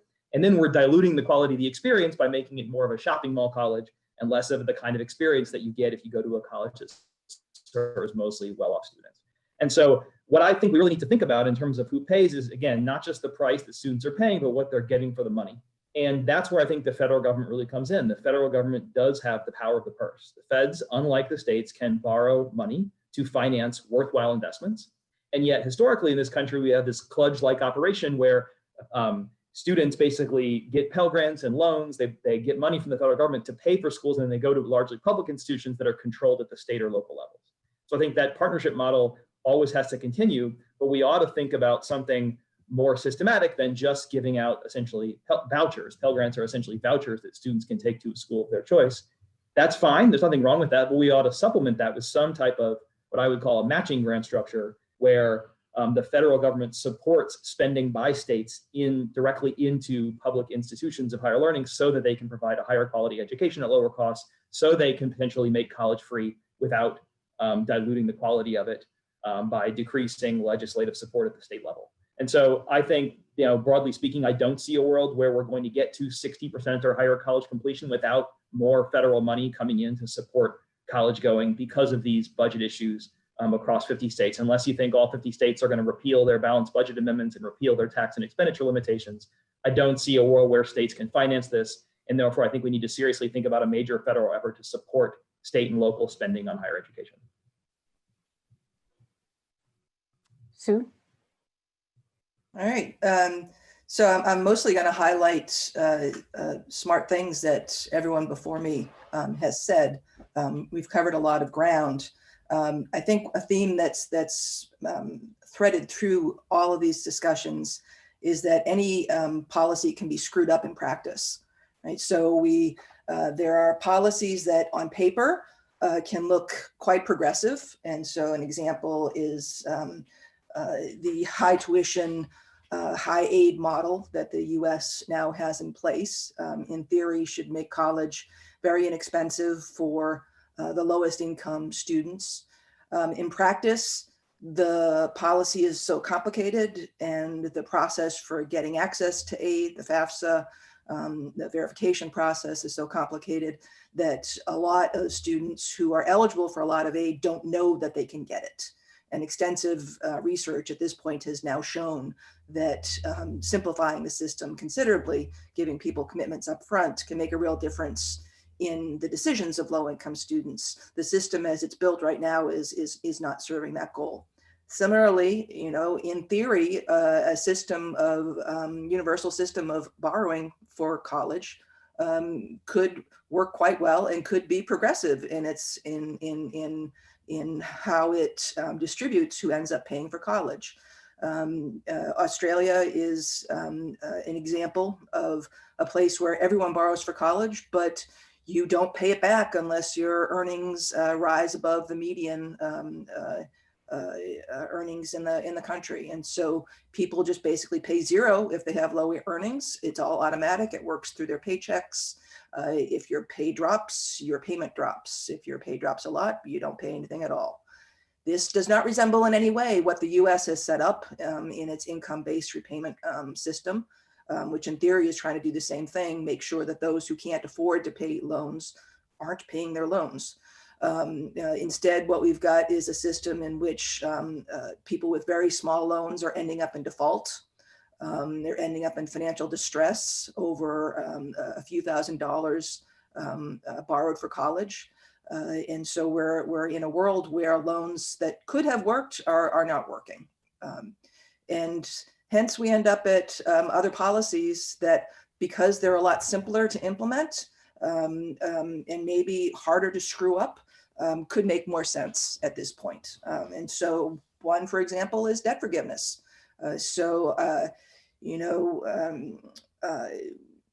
More than half of borrowers have less than $10,000 in debt, because the people who start college, drop out quickly, don't tend to borrow very much at all. Yet they're the ones who are responsible for most of the defaults that we see and the distress that we see. So forgiving even just $10,000 in student debt would knock a lot of people out of default. Forgiving all debt, I don't think makes sense, because people who borrow for professional school, for law school, for medical school are doing fine. And actually forgiving a fairly small amount would get rid of a lot of the distress. I really do want to highlight the points that we need the feds to be stepping in. So the feds are involved in student loan repayment. They're involved in Pell Grants. They're involved in aid to students. And what's been missing is the feds supporting institutions. So our post-secondary system is made up largely of public institutions that are supported by state funds. Whenever states go into an economic tailspin, we see tuition rise. And we haven't said the word COVID yet in this set of talks, but I'll say it. We are now in a place where we are in the tailspin of all tailspins, and state revenues are plunging. And if the feds don't step in to support institutions, we're going to see huge cuts in the resources that are needed to graduate students effectively, and we're going to see tuition going through the roof. So what we need is a well-funded system that runs in a way that helps low-income students make it to college, and that's going to require cooperation between the feds and the states. Okay. So David, I'll start with you. How do you ensure racial and socioeconomic equity are addressed in a model of federal matching? Yeah, thank you for the question, Danielle. I think that's really important. I think one of the advantages of let's just call it a matching grant structure, where aid is provided to institutions, is that it's a lot more flexible than the systems of accountability that we currently have for student aid that goes directly to students of the demand side. So with Pell Grants and Stafford loans, you sort of have the death penalty. You can say to colleges, you violated these rules, you're no longer allowed to give out this money, which tends to put them out of business pretty rapidly. But with a matching grant, you could actually imagine toggling the match. It could be $1 for $1, it could be 2 for 1 or 3 for 1, and you could give higher match rates to schools that are serving students of color, first generation students, to schools that have higher graduation rates. And people like Trace in the Q&A and others mentioned lowering costs. Well, one thing you could do is you could say, if you find a college that has high completion rates and is spending their money wisely, you could reward them by increasing the match. And so I think for those of us who think college accountability is important and cost reduction has to be part of this, and also serving underserved students, I think this type of structure is flexible in a way that would allow you to accomplish goals like helping students of color, like helping poor students, and like getting colleges to bend the cost curve. I know federal matching is the ultimate goal, but are we starting to see states pay more attention to how outcomes play into their appropriations? And I don't necessarily mean performance-based funding, but thinking about issues about racial and socioeconomic equity in the way they fund their public universities. Absolutely, I think we are seeing that, and we're seeing a lot of experimentation in states, and some of it's quite creative. Some of them are about linking funding to labor market outcomes, linking funding to what types of students you serve, like you mentioned, and then states that are experimenting with free college plans already with different subsidy mechanisms. What I see in those is that they're kind of, unfortunately, given state budget situations going forward, probably luxury items relative to other priorities in states like healthcare and other things that are going to be severely cut or disappear when budgets get tight. And I think what you see is there's a lot of demand out there for creative solutions to all these goals we want to accomplish, but the states just don't have the money to do it right now. And I think that's exactly where you want the feds to step in and say, use the power of the purse. Again, and if you want to run the numbers, like we're borrowing money to do lots of other things, I think in terms of investment in this country's economic future, you want to think about this not as, we're going to, blow the budget, but actually we're going to ensure that the next generation has the same opportunities that we do. We don't lose the potential of young people who can succeed given the right resources in college. And so I really think that this is a partnership that needs to happen for all the reasons we've discussed. So there's certainly a case for greater institutional funding. I also wonder, is there a case to be made for perhaps reforming the requirements for Pell Grants, which has been the primary source of funding students, and whether that means changing eligibility requirements, changing which students would be can tap that potential offering. What are your thoughts? Well, I and many others have shown that most of the student aid process is not necessary. That federal aid could be distributed pretty much the same way it is right now, with many fewer questions than are asked on the FAFSA. The FAFSA has got about 120 questions on it. And if you took information from the tax system, from the IRS, and use that, you basically could distribute the Pell Grant in the same way. You could make it automatic. It could be that when a household in its taxes shows that one of its family members is approaching college age, proactively push out to them information about you're going to be able to get a Pell Grant of this amount to take to college, right? So turn it into a much more automatic system is one way to go. And as Deming and others have shown, the money that goes into Pell Grants, that goes into 529 programs, the other education tax credits, could be repurposed and used to make college free, right? Basically through a mix of transfers to institutions and to students, you can make college tuition free for an awful lot of students who are in the public sector.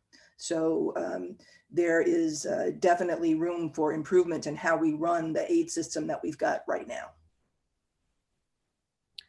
I'm going to open this up to everyone on the panel. I think Sue was the first to mention the fact that we are at this tremendous crossroads of having to deal with this pandemic and how it's going to affect state budgets and how it's going to affect universities, be they private or public. What, if any, opportunities do you think we have before us to really start to reform or reconsider the way that the system exists for financing education?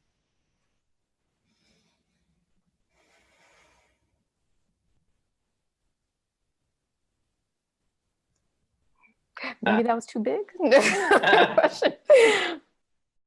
Well, I do think it's a tremendously dangerous moment. And as others have said, in the last recession, we had a big drop in state support for public colleges and universities, where 3/4 of students go. That has driven up student debt. And we still haven't really recovered. And so the prospect of going through that again with the diminished funding and state funding and the higher debt, I think is really problematic. If you are looking for silver linings, I think it could be an impetus to solve some of the challenging problems that we have in the system. And that includes, if you have high school students who are missing out on a year's worth of learning, as some are suggesting, it may focus the mind on developmental education, which is a huge challenge. If you have a big shift of students to colleges rather than enrolling initially at 4 years, which some expect, we may have no choice but to confront some of the transfer of credit and articulation issues. And honestly, if we were to solve those two problems, we would have a system that was had much better equity and much better student outcomes. I would say that COVID is exacerbating existing weaknesses in our system.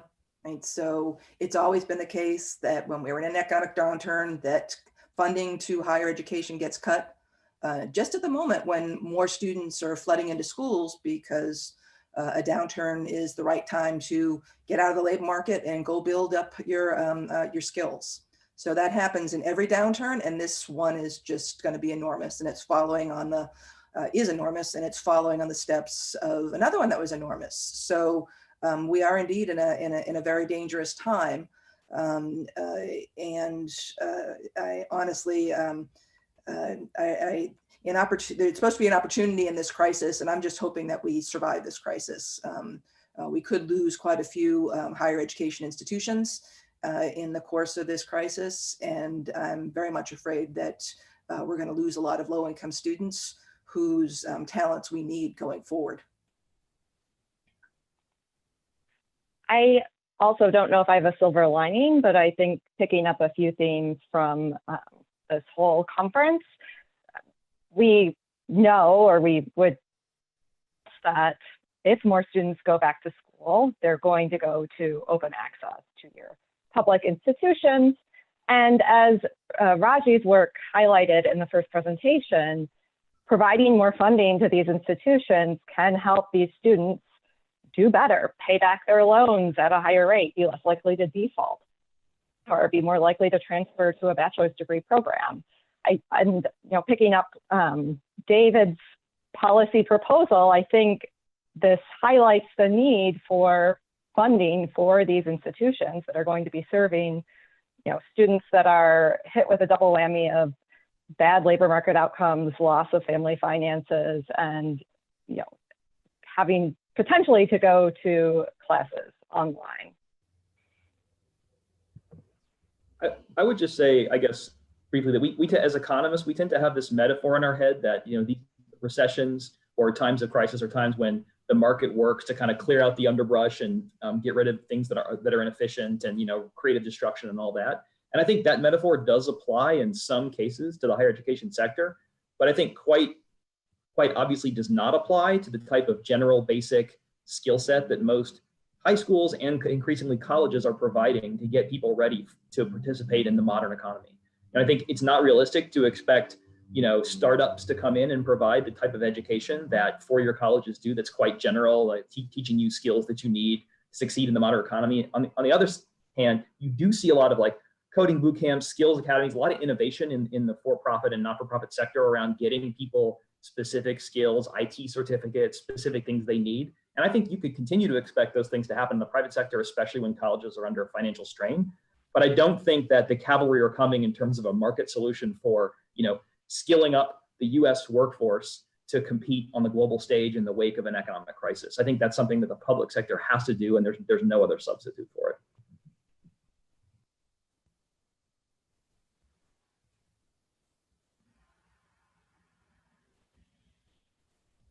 All right, maybe I will, if everyone's okay with it, go to try to get in an audience question or two and filter it through my lens.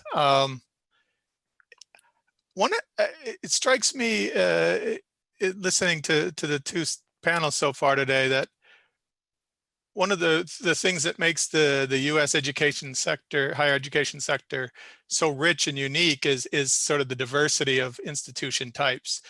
We have public four-year, high quality public four-year institutions. We have community colleges, both of those public, but then we also have for-profit private institutions, and then this great set of not-for-profit private institutions with, many with really high tuition and very high quality. At the same time, it strikes me in listening to a lot of the talk today, that also seems to be the root of a lot of the challenges.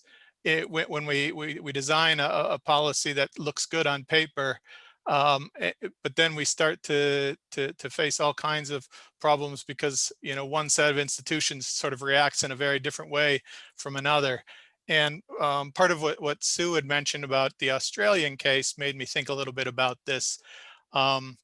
It's very natural in Australia to all the schools have a very similar tuition. So you say, everybody, no tuition up front, you're going to pay us back a share of your income later. It ties in with the income-based loans, et cetera. How do you think about that in the U.S., where you have some people paying a couple $1,000s in tuition at some institutions, and then you have someone going to Harvard who's maybe $100,000 and would be accumulating that kind of expenses. How would we navigate those challenges in the U.S. and is there a role? A lot of people asked about income sharing agreements. Should institutions be more at the forefront of some of this? I'm going to throw something quick in, which is that, in most countries, there are separate finance and governing mechanisms for BA granting institutions. And for what we think of as community colleges, they might be called technical institutes, but basically places that do training that is much more oriented towards workforce development. And the US is unique in squishing those together, and it doesn't work well at all, right? So it makes zero sense in my mind to have somebody borrowing, an unemployed worker who's going back to community college to tech up their skills, to borrow for college is bananas, right? That's not what you do to retrain workers. In general, you know, I think people should be able to get through community college without borrowing anything, because you know there's a set of credentials, there's a set of students for whom borrowing is just too risky and it makes no sense, and we need a different model. So I think differentiating in some way between the institutions that students attend and tailoring the way we fund students would make sense. Harry Holzer and others did some work on this, trying to think about how we fund worker training versus post-secondary education in the US, and how we could sort of more fine-grain that, that approach. Okay, great. Would either maybe one last comment here or question, would either Leslie or James maybe comment on a number of people asked about income sharing agreements, and it ties in with the accountability issues. And we see in a recession, the environment's very dynamic, and schools are very different, the types of students that they're serving. How do we structure something that takes into account this richness, not only across different types of institutions in terms of accountability or income sharing, but also sort of in terms of a dynamic economy locally and over time? Leslie, would you like to take that first? Sorry. Sure. So I think there were 2 or 3 questions in there. One was about ISAs or income share agreements, which are often put forward as an alternative to student loans. I think ISAs get a disproportionate share of attention given how small they are in the higher education financing landscape. And I personally think they are an alternative source of financing that is neither a solution to the current issues in our system, nor a huge threat. It's sort of just another way of financing college. I can see how it could be viewed as a form of risk sharing because the institution is fronting the money and presumably getting back some of it or all of it as the student pays based on that contract. But I don't see them being adopted widely enough to be a solution to issues around accountability in higher education. James, I'll let you comment on the other pieces. Well, it's true that we have one system of financial aid. We're trying to accommodate a huge variety of institutions. And if you were looking at, for example, Leslie suggested earlier earnings of high school grads, you would not see, some excellent liberal arts colleges may have earnings data in the college scorecard that are lower than $25,000 a year. You would have a lot of rabbinical schools who have earnings that are that low. And so, the model that we have of a voucher system, primarily about investments in future earnings and sort of a wide landscape of competitive choices, is really, I think, a distorting view of how the higher ed marketplace works in practice, where most students go to their local community college or regional university, and many students, have objectives that are far broader than investing in future earnings, and a lot of college programs are not justified on an economic basis. And so, I think we have allowed the structure of some policy choices that were made back in '70s to distort how we think about some of these basic college finance questions. Thanks. That'll have to be the last word. I see Abby's on here to keep us on track on time. I'd like to thank everyone. It was a very interesting conversation. It was, and I will just encourage panelists, if you can take 2-3 minutes to answer a question in the Q&A. I know the folks listening really appreciate it. I will boast that we seem to be averaging close to a 50% question response rate in the Q&A. So let's keep that up, and we will be back in just a few minutes with our closing keynote. I think we're ready to kick off. So I am thrilled to bring us to our third and kind of concluding segment of our conference today. I'm particularly excited to introduce our keynote speaker, Professor Sarah Goldrick-Robb. There is so much to say in introducing Sarah. She is Professor of Sociology and Medicine at Temple University, an expert on food and housing insecurity among college students, founder and chief strategy officer of 2 different nonprofits supporting college students, and founding director of the Hope Center. However, what I mostly want to say is that we're just thrilled to have her. Although I have seen her slides, and I can tell you she is here to deliver some challenging news. In particular, Sarah is going to be taking us through how COVID has changed the landscape for college students today, building on our conversations about the longer run fundamental issues in higher ed finance and bringing us up to date on the current challenges. I also want to introduce our keynote panelists, Jordan Matsudaira of Teachers College at Columbia University and Rachel Croson, University of Minnesota Provost. They will be opening our conversation with Sarah after her talk with questions and reactions of their own. I will follow their conversation with questions from the audience. Again, please feel free to submit questions using the Q&A feature anytime. And now, welcome, Sarah. Great. Well, thank you so much. And let me just get my screen sharing going here. And hopefully this will work well. So I am so grateful for the invitation, Abby and crew at the Minneapolis Fed. I was a little surprised to receive it and just delighted to accept it. And I'm really sorry that I couldn't, that we couldn't all be together in person. It was just a joy to sit here in my son's bedroom today. We're moving in a few days, so I'm just taking up space wherever I can at the moment.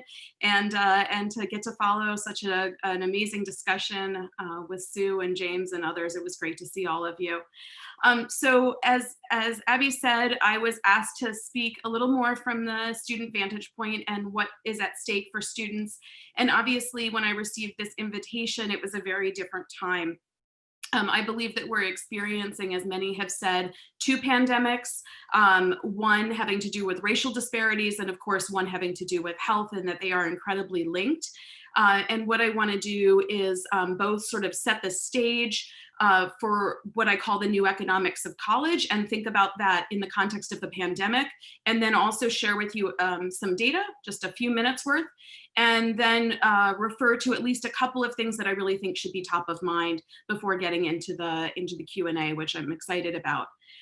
In my book, Paying the Price, I lay out 5 new economics of college, and I just want to walk through them very briefly and update them with my take on what's happened during the pandemic. Right, so the first is something talked about a lot today, which is the burden of price. I think we all know that in the past, government covered a greater share. More recently, students have begun to cover the larger share. And I think that post-pandemic, unfortunately, due to things that David and others referred to, the student is going to cover an even larger share. And I think that we have to grapple with that. At the same time, it's really important to think about what's happening to families. Now, of course, many of these students don't actually have families who are paying for their college. They're paying for it themselves. So in some cases, I'm referring to their households. In other cases, I think that we need to consider that even when a student comes from a middle-class family, they might be what the United Way refers to as an Alice family, asset-limited, income-constrained, and yet employed. And therefore, we need to consider what's been happening to wages and what's happening to wealth. And so both as we see the further disappearance of work, that we see the minimum wage continue to decline in its value, and that we see existing massive both wealth and racial wealth inequality that we saw before the pandemic, I think we should expect it to deepen. Working your way through college has been an American pastime, and I honestly think we built a financial aid system that assumed that students would be able to turn to employment to make up gaps. I think in the past that was possible. Students didn't work great jobs, but at least the minimum wage was relatively strong compared to the cost of living. That in the most recent years has not been true. There have been fewer and fewer opportunities for college students in especially the low wage labor market. It's been really easy for employers to say to a student, I'm sorry that your schedule changed for class, but I have employees waiting to work who are more flexible. And now post-pandemic, I think that we've seen a lot of the work that these folks could have done disappearing, particularly as restaurants closed and those sorts of things. That said, I also want to note that some of the students we're most concerned about are in fact those frontline workers. In our most recent survey, we heard from a lot of those individuals and what they're going through. The minimum wage value, of course, continues to decline. The social safety net has always played an important role. With the backdrop of financial aid in higher ed, the social safety net and those policies have always been behind the scenes, catching many of our students as they fell. In the past, it was okay, not great, especially depending on your gender and race ethnicity. More recently, especially post-Great Recession, it really began to show its holes. And I think post-pandemic, in many ways, it's in tatters. One of the main reasons that it is so much in tatters is because it is rife with administrative burden. And I'll reference you my favorite book right now by Pam Hurd and Don Moynihan on administrative burden to talk not only about the eligibility issues with the social safety net, but also the very high costs of compliance with the social safety net. So here I'm referring to things, of course, like SNAP and TANF and WIC. Government funding support for higher education has been thoroughly discussed today. Of course, in the past, I think that we have clearly understood that appropriations for higher education have begun to decline and certainly have not recovered post Great Recession. And I think for all the reasons, again, that David and others laid out, we should continue to see support go down, particularly at the state level. Now that is normally the 5 new economics of college that I typically talk about, but I think now we have to add one more, and that is health and well-being. This is a rather crude description of what's happened, but I think we're seeing a lot of evidence, not only of people getting sick. This is the first time in my team's history that we're concerned that if we did follow-up surveys with the students in our studies, that some of them would no longer be alive, but also that their mental health is declining. There is no college opportunity if one is not well enough to be able to go to school.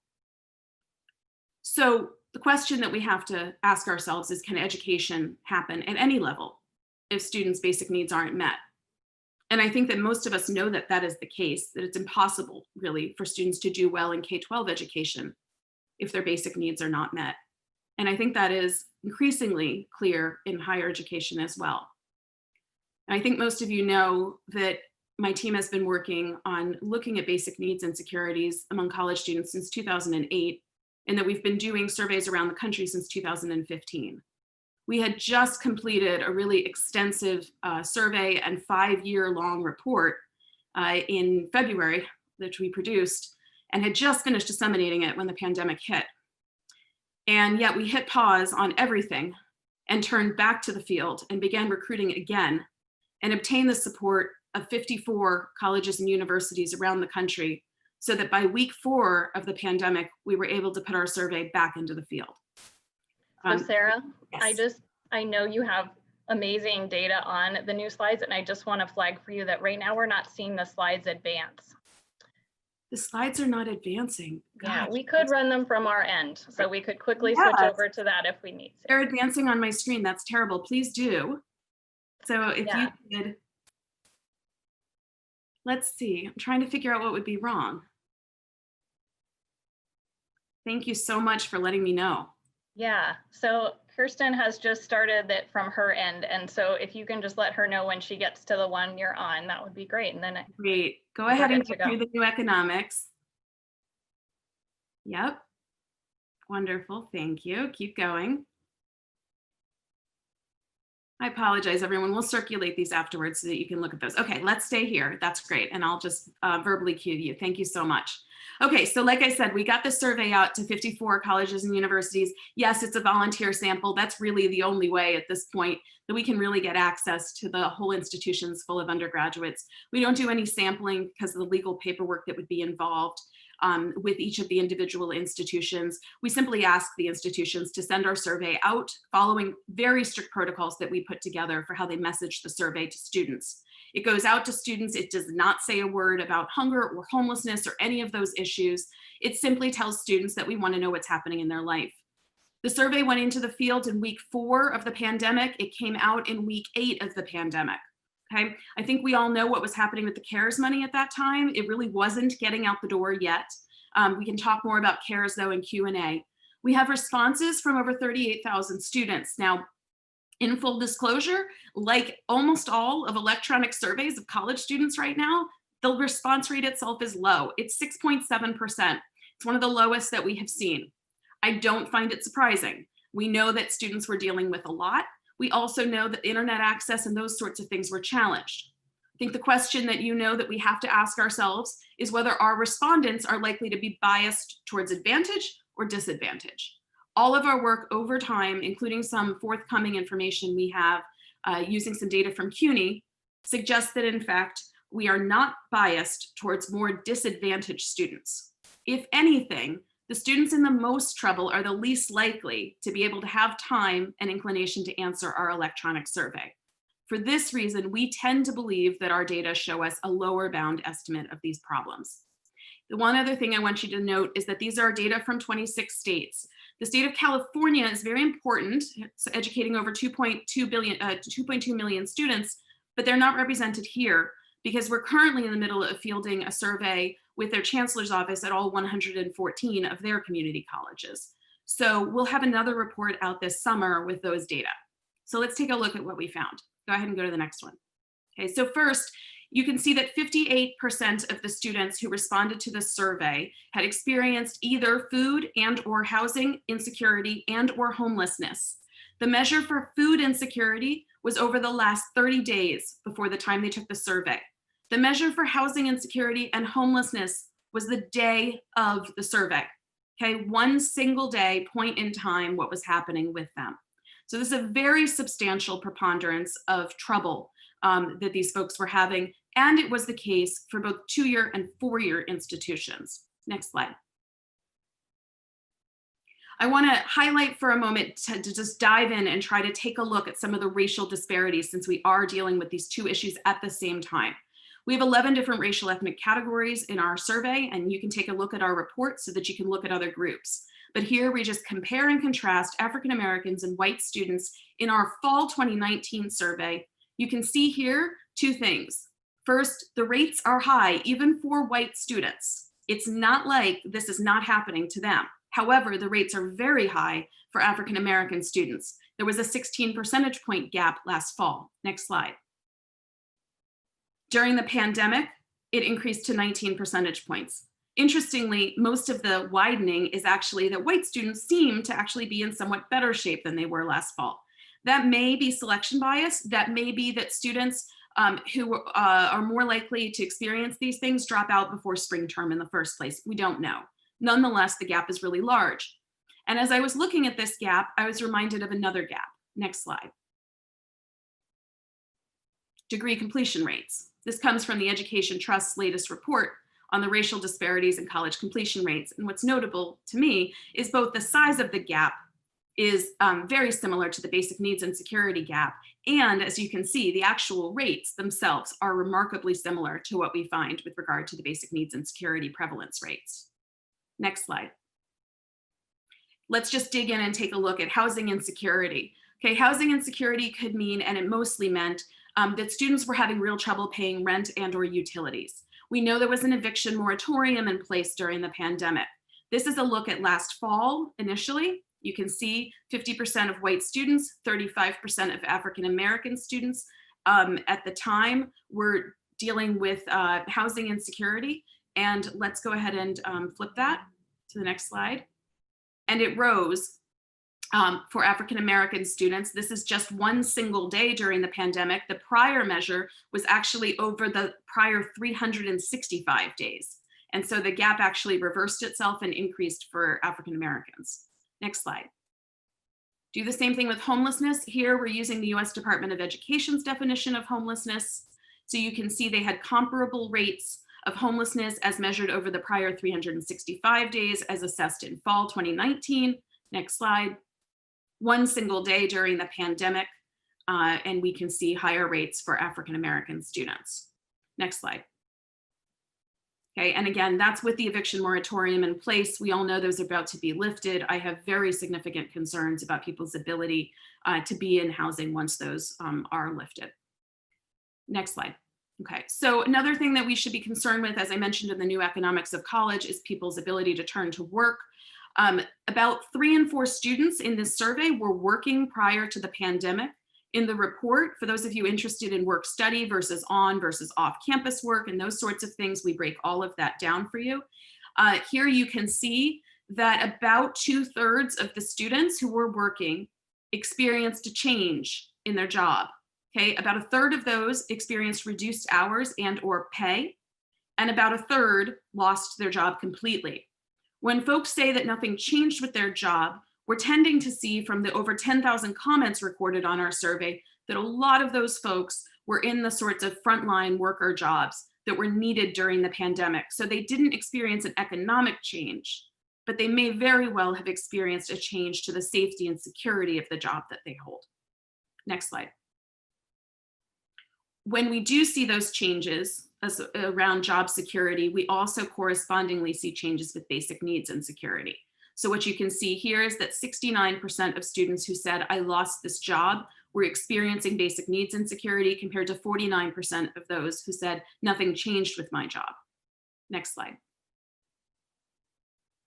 Okay, the last thing that I want to draw attention to here is that we have been tracking over time the extent to which students who are experiencing these challenges are actually accessing support. If institutions were to be held accountable for anything in the Real College Survey reports, I think it's this that they should be held accountable for. Connecting their students to supports is key. And as you can see here, very small numbers of students who are dealing with problems actually applied for things like unemployment, SNAP, or even emergency aid. To see only 15% of students here apply for emergency aid is particularly distressing. Now, why is that? Well, 1/3 of students said they didn't think they were either eligible for emergency aid or that it was unavailable. We know from research that part of the issue there is colleges don't always tell students about the availability of emergency aid. We can also see some really important things, like with regard to unemployment insurance, 10% of students didn't know it existed. 9% of students didn't know how to apply. With SNAP, that number grows higher. So this tells us about some areas where we could lean into making some changes that might very well connect students to some additional support. Next slide. So that leads me to a couple of recommendations and priorities. And we do have a forthcoming set of both federal and state policy recommendations coming out. I just worked on a CDC blueprint for higher education that was looking at the economic recovery. And this gives you a small sense of kind of what my recommendations were in there. First, I think we have to go well beyond the financial aid system and just as shorthand, go beyond FAFSA in terms of helping students pay for college. Benefits access does seem to matter. We have several randomized controlled trials in the field right now at the Hope Center, rigorously testing the extent to which increasing students' information about public benefits actually drives increases in academic performance. But in particular, at this moment, we have got to get students to be connected to the UI system. They need to know that they can get more support than is available in the past, and we need to spread information about connecting to SNAP. Second, we have got to think beyond the rules and regulations and frameworks of Title IV. The CARES Act did some really good things. I don't think the CARES Act actually intended for the secretary to do what in fact she did to the CARES Act. And the court ruling in California strongly suggests that. To suggest that students for once would be able to get emergency assistance, hardship funds, without having to be Title IV eligible was in a sense revolutionary for American higher education, and I think is something we have to pursue. We have got to stop thinking that our Title IV system does a good job of assessing need when it clearly leaves out so many students and misjudges so many others. And finally, if we really want to boost college attainment in the United States, we have got to tackle the massive administrative burdens in the Title IV system that, again, go well beyond the FAFSA. That's about information and it's about learning costs. But there are compliance costs throughout the system, including with regard to SAP, with regard to FAFSA renewal, with regard to the treatment of families in the FAFSA process, and with regard to the extent to which students who are homeless are asked to do ridiculous things to prove their homelessness and establish independent status. All of those things are broken in addition to the things that have been mentioned today. And restoring the social safety net would actually go a long way, not only towards helping more people access higher education, but also towards helping them complete it. I believe that's my last slide. And I'm really excited to have a discussion with you all and to hear what you have to say. Thank you so much.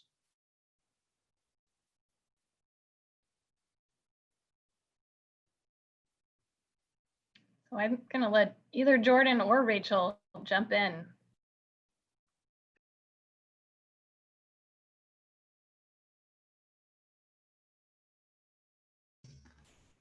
I'd be happy to start.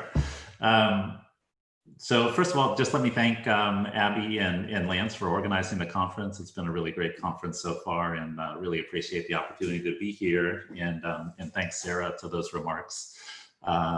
Thanks in no small part to allowing me to have this entry be part of the competition for having the most hostage-like Zoom room of anybody on the call as well.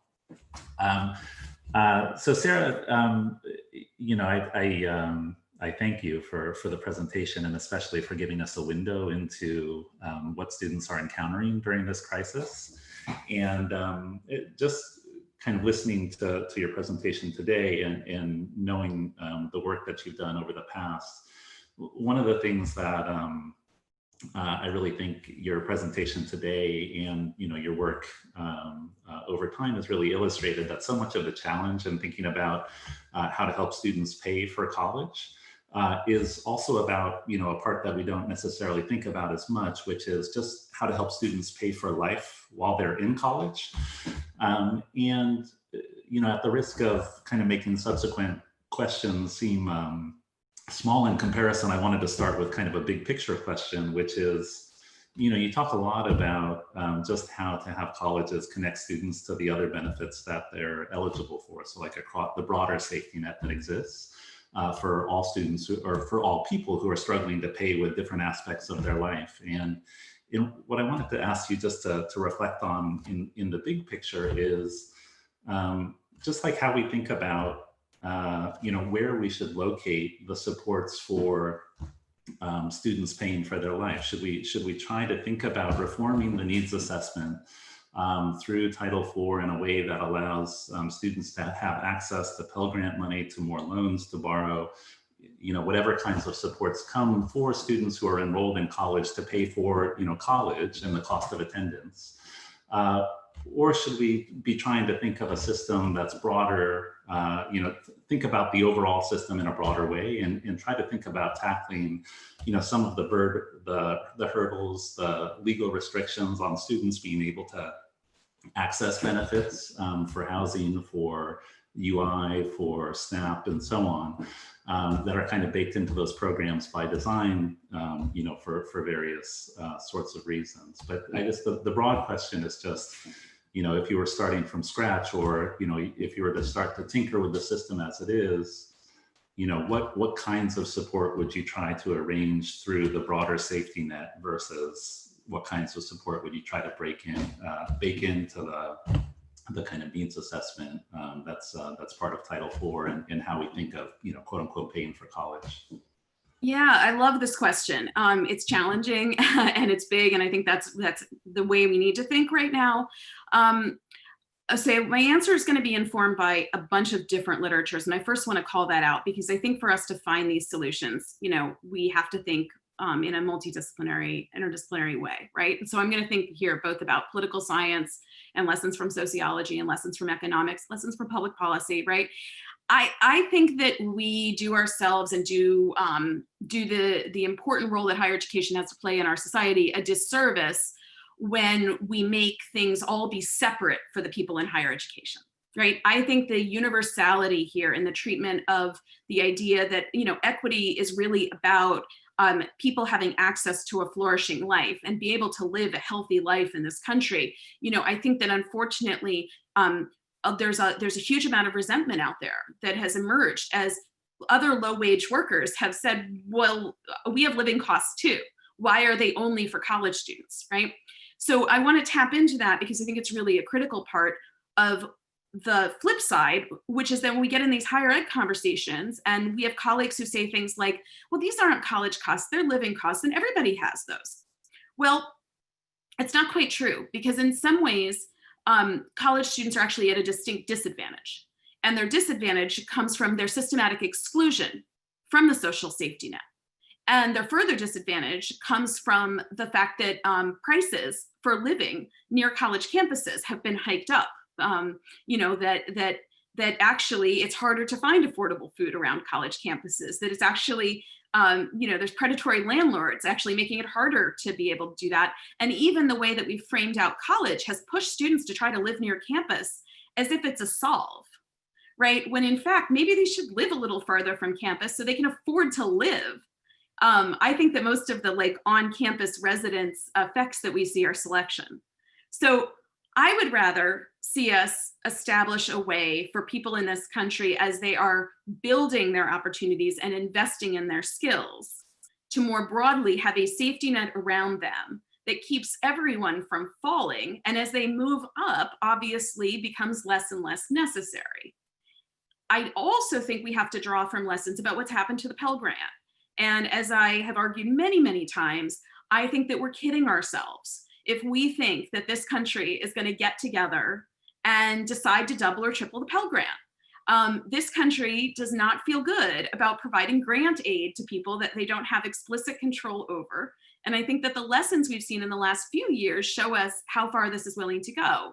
So I think the treatment of the concern about refunds, whether they're from loans or Pell, reminds me a lot of the treatment of the cash assistance program.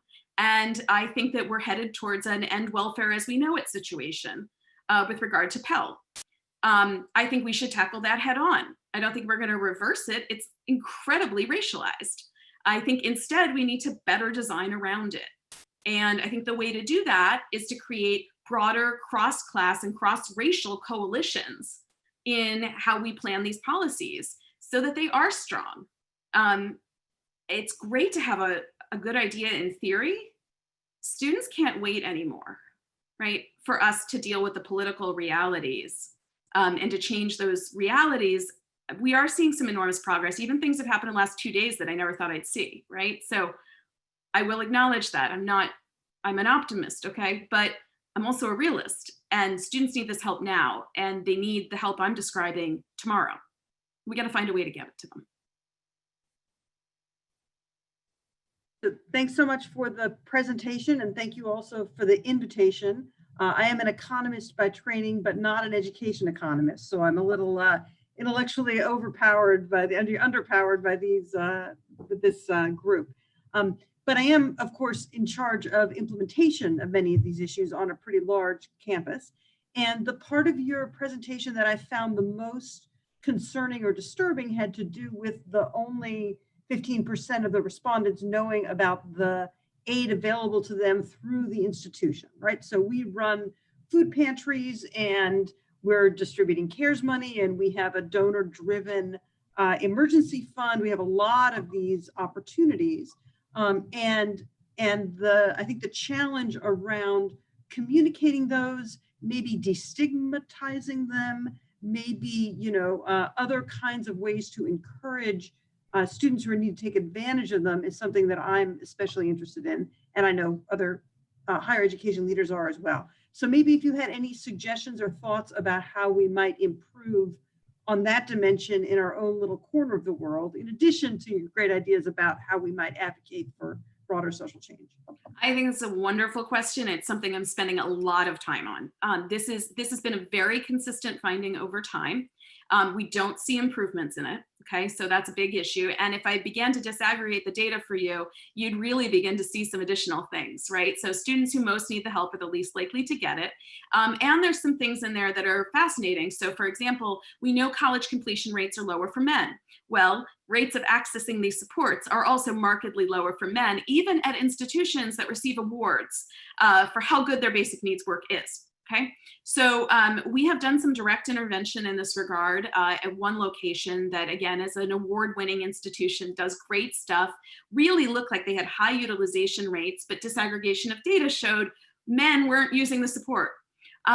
We implemented a nudging intervention with some very personalized outreach, but very, very low cost. We're going to publish on that report soon, but let me just say, pretty darn promising. It seems like that very specific and repetitive messaging to the students really helped. In addition, I'm really excited that this fall, Eric Bettinger and Greg Walton and my team are collaborating on a big study in Dallas where we're going to be testing more nudging, but around a variety of supports, both the benefits, access, emergency aid, right? All those things during the pandemic. And we're differentiating those nudges based on whether they tackle information, right? Whether they tackle sort of getting to take that next step, right? Pushing people really towards action. And, you know, the way that Greg talks about, like, can you actually plot your way to the office? Like, do you know how to get there? Right? I want to see a student actually navigate your website to try to find the emergency aid thing. And I really want to talk about your emergency aid application, by the way. Not yours, but in general. And then lastly, the destigmatizing part. So, you know, Greg's done some great social psychological work on this regard. We have had this has been brought up at every one of our Real College conferences. Every practitioner says, my food pantry is wonderful and 100 students come every week. And I look and I say, well, you have 1,000 food insecure students. So where are they? That said, last thing, be careful what you nudge them towards. You can look at our RCT that we just came out with in Houston at the Houston Food Scholarships. It's not necessarily clear that food pantry or food scholarship-like programs are actually that helpful. Food pantries have never effectively addressed food insecurity. That's not why campus pantries were created. They were there to basically become advocates on campus for real change. And so we really need to, I think the pandemic really highlights, we've got to go beyond that. I would be pushing your students towards SNAP access and UI and emergency aid. And anybody who wants to redesign their emergency aid stuff, the Hope Center has very detailed guides. And we also have multiple RCTs in the field right now testing approaches. And a big study that we just launched today with the Gates Foundation that your institution would be really welcome to join if you wanted to learn more.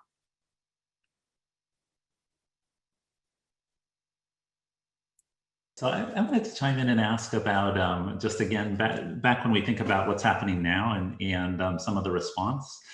You touch a little bit about how there have been some changes in the CARES Act that are meant to ease up some of the access restrictions, like especially around UI and SNAP. And I wonder, you know, and yet you still see really high rates of people saying that we're not eligible for these things, even though I imagine like a lot of people are incorrect in their presumption that they're not eligible. But I just wonder whether relative to some of your prior work, and I don't know whether the timing of the survey lines up in a way that allows you to see some of these provisions kicking in, but whether you've seen any kind of improved response or improvement in people's either perceived or actual access to some of those benefits as a result of some of the changes that were intended in CARES anyway.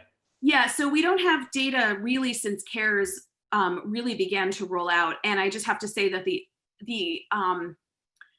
I think it's gonna be hard to detect effects around CARES, especially around the emergency aid part, because of what an absolute mess it was. My team's been working on slides that draw on some of NASPA's work to just show what an absolute mess. There are words I cannot say here that I want to use that start with C to describe, right, the incredible confusion, both for the poor administrators of these programs, right, and for the messaging to students and for the exclusionary stuff. You can't put out a clear message when the rules are changing every day. You just can't. And the administrative burden and money and time spent, I mean, right?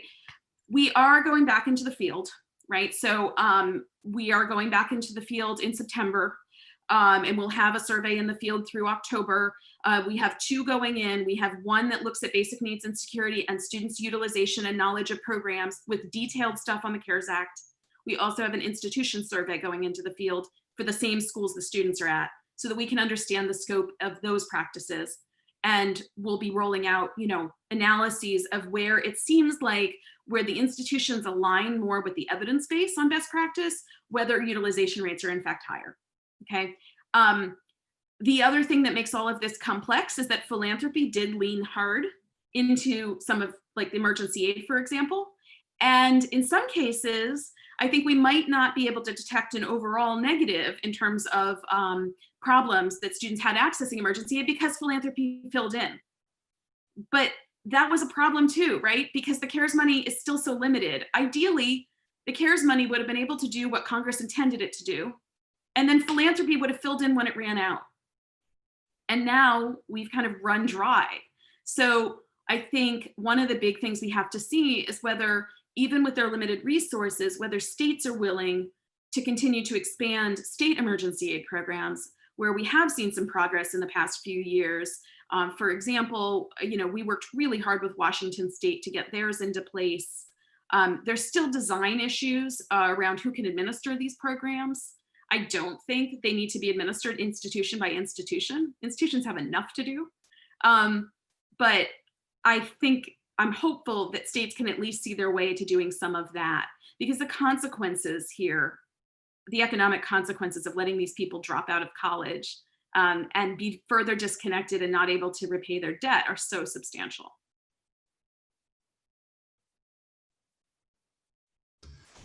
Can I follow up with one more kind of thing that's a little bit more about business as usual in the existing framework for supporting students? And I just kind of want to tie some of the conversation back to some of the ideas around reforming the loan repayment system and things of that kind of nature. So a lot of the work in your book and so on really stresses just the importance of kind of cash on hand, the liquidity that students have while they're going through college as a way of just managing to survive their way through it to be able to complete a degree. And I just wonder what your view is on increasing loan eligibility limits. So, if we reform the needs assessment to kind of more accurately reflect what students actually need to pay in order to survive through college, it seems like the most likely upshot of that is just like, the amount that students would be able to borrow might go up. But like you were saying before, there doesn't seem to be the same kind of support to really increasing Pell Grants to kind of meet that challenge. So I just wonder how you see that trade-off of increasing liquidity through increasing loan eligibility limits, which, like Leslie and other people have shown, seems beneficial for some students anyway, versus kind of kicking that financial burden can down the road and kind of what, just how do you see that trade-off? So look, students need access to money, right? And we haven't done what we need to do to reduce their need. So I am very concerned. I was concerned under the Obama administration when we made it hard for some folks to get access to money under the Parent Plus loan, okay? I fully understand that this is not an ideal situation for them, right? This is not how we should be giving them money. But I think we saw some things happen there. I would say that if I were counseling a student at a community college or at a public institution, and they were short on money, and they were able to access more money from a subsidized or unsubsidized federal loan, it's one of their best options, okay? So I would want to raise the limits, but I'd want to raise the limits with a plan to eventually make it so they didn't need to do that, okay? I would rather them do that than enter into an income share agreement. I would rather them do that than put it on their credit card, and I'd rather them do that than take on longer hours at work. But there's also the realities of their perceptions and their views. And the extent to which they are stressed and terrified is real. And there are those that claim that it's only rhetoric, more recent rhetoric, that's causing that. Our research suggests that's not true. It's been in place for a very long time. So the students who would most need to borrow that additional money, I think we'd have the hardest job doing convincing some of them. The one exception, I do think there's some evidence that African Americans would borrow more and might very well complete college at higher rates outside of the for-profit sector. So if you told me you could get the loan limits raised at public institutions, perhaps public only, I feel really good about that, and I would support it, again, with the understanding that we would be working to do better. And I would do it as a short-term thing, like for a year or two. I would be very worried, though, if it were to be applied to the for-profit sector, and I even have some concern about the broader private sector. I want them to have more reason to lower their prices. Thanks. So we've talked a lot about policy changes that we think would be constructive for students, for institutions of higher education, and for the country in terms of creating an educated workforce and long-term economic growth. But then the question becomes, what's the most effective way to achieve those policy changes or advocate for those policy changes? So of course, there are individual institutions. There are groups of institutions, the AAU and APLU and all of these other organizations. But at least my informal experience is that those efforts on the behalf of those organizations have not been as effective as we would like them to be. When the recent, or in the middle of the recent issues around immigration are emerging, we're finding that the advocacy from the private sector has been much more effective than the advocacy from educational institutions. And I'm wondering if you feel like that would be the case here as well, or if there's another avenue you might recommend. Yeah, I agree with you. I think business leads and how that's is part of what we do in this country, right? It was true with K-12 as well, very, very influential. I think our number one problem right now with business leading this is there's still a lot of confusion over why higher ed isn't affordable in the business community. There's a lot of education to do there, a lot more communication to do. They don't necessarily fully see this as connected to their concerns about their future workforce. I spend a lot of time introducing folks who want to hire in the STEM field to the possibility that this is that the things I'm talking about today are one of the reasons they're not getting what they want. So I think that that's very worth leaning into. I also think that certain states in this country play an outsized role in crafting education policy, including at the higher ed level. And I think that we have to really understand that. So, you know, there's a reason that at the Hope Center, a bunch of our efforts to test possible reforms to financial aid policy and such are located in Texas, right? And I think that we need to think about those dynamics. And I think they play themselves out in those organizations you referred to as well. The last thing, though, is that I think we have to really engage the K-12 stakeholders. You know, I'm sick and tired of hearing the children of kindergarten, the parents of kindergarteners tell me that, you know, they just really want advice about their 529. No, what they want is college to be affordable and they need to vote like it matters. Okay. And I think that's a huge part of the educational role that higher ed needs to play, is to work more closely with our K-12 counterparts. All of public higher education is inadequately funded right now. Stories are very, very similar in many cases. I think we should be holding hands with the pre-K folks too. And I think that the broader coalition is absolutely necessary. We don't have enough leaders articulating the broader vision though. And we're allowing ourselves to be playing austerity politics, cutting at each other, right? I think anybody who faces that at the state level should refuse to engage in a conversation over who should get what within education, and should instead be talking about reforms to the criminal justice system that can save us a lot of money. Thanks, Sarah, and thanks, Jordan and Rachel.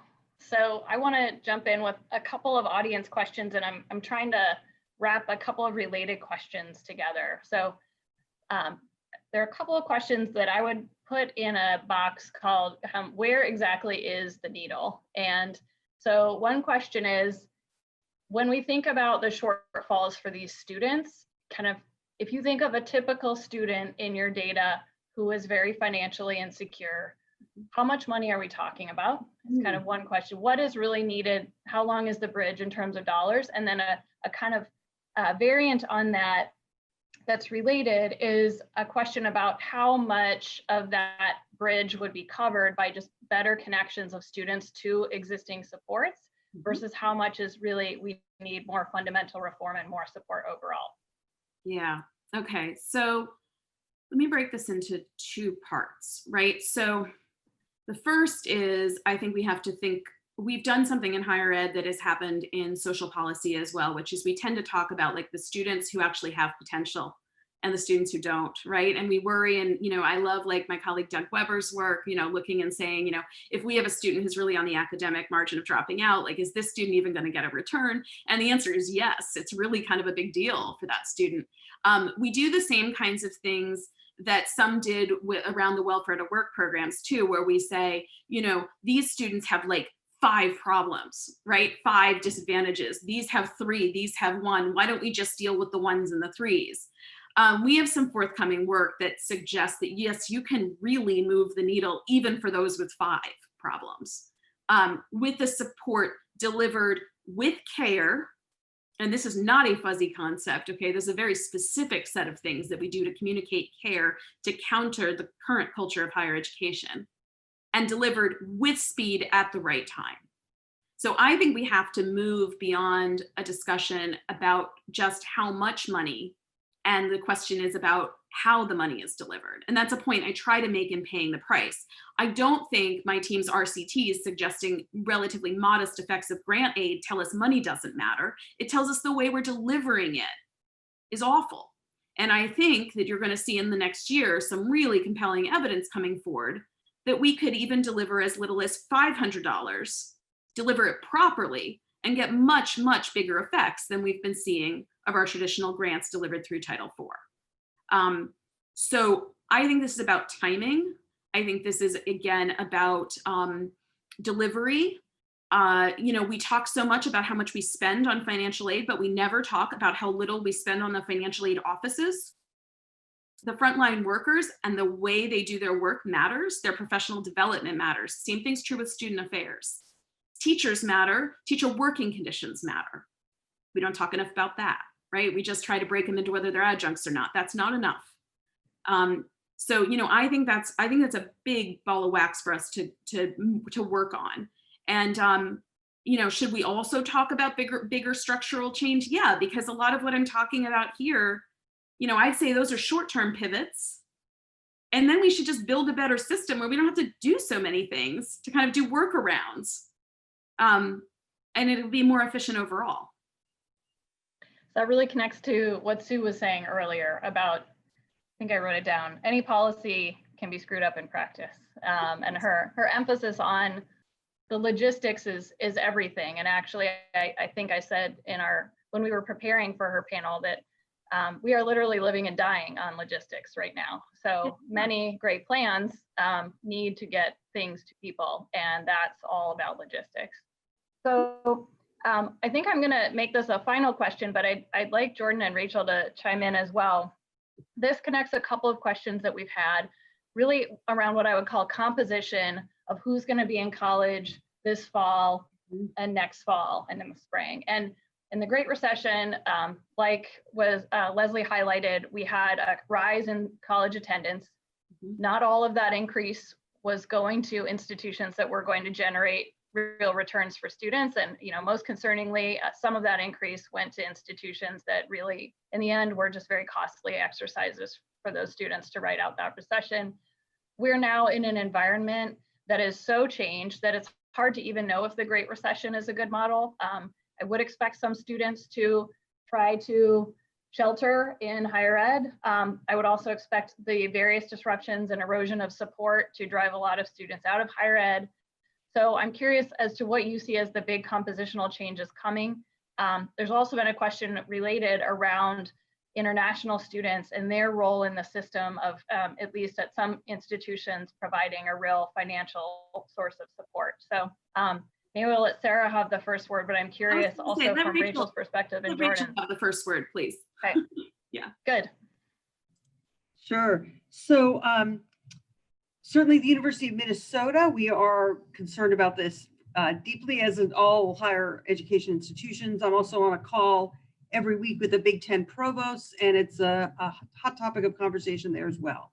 The good news is that for now, enrollments, which at this stage means students who put down deposits, are flat or up at most of the Big Ten universities. That is not universally true through the University of Minnesota system or through the Minnesota State system. We heard from their chancellor earlier in this session, but it is kind of globally true. On the other hand, there's certainly a narrative out there that students have been putting down multiple deposits, that summer melt is going to be much higher than anyone anticipates. And as we think about projecting into not the entering class of fall 2020, but the entering class of fall 2021, we are not necessarily relying on the historical regularity of recession means higher enrollments, right? So we're very aware that those are all things that are in flux and much more uncertain than it has been. While enrollments, at least so far, are flat or up, as you mentioned, the composition of students has changed, right? So there's many more in-state students, fewer out-of-state students, as students decide they want to stay closer to home in times of uncertainty. And so there's a question about the geographical diversity that a given university is going to be able to offer to its students.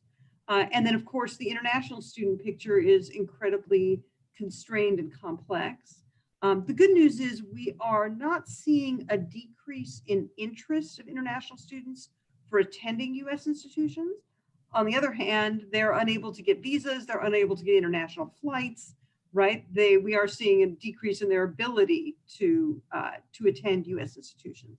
And so, accommodating that, which we've all been doing and thinking about, and ensuring that the university system in the United States remains the kind of destination for international students, and we're able to export our education throughout the world, I think is going to be really important moving forward. But there is no clear path as to how that's going to happen. Yeah. Jordan?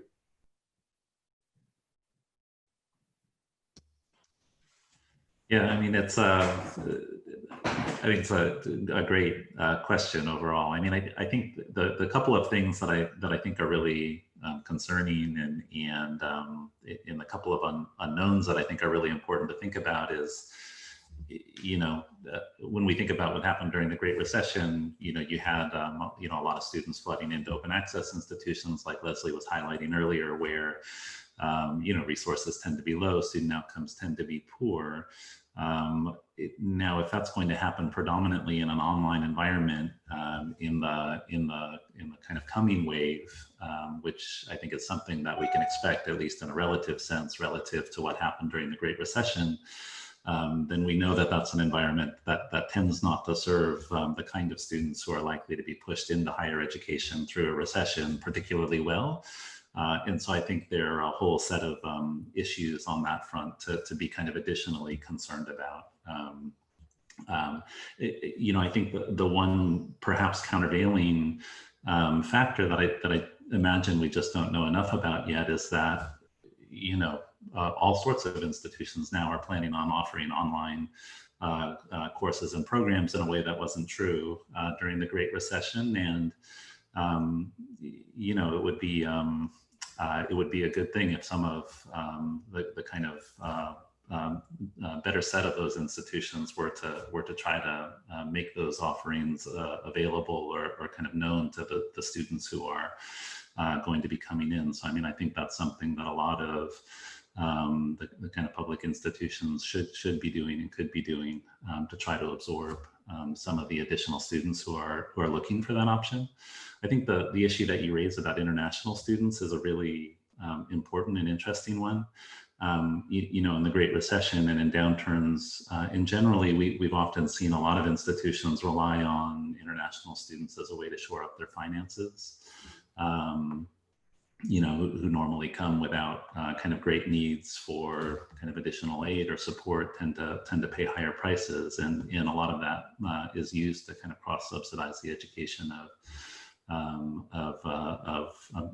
students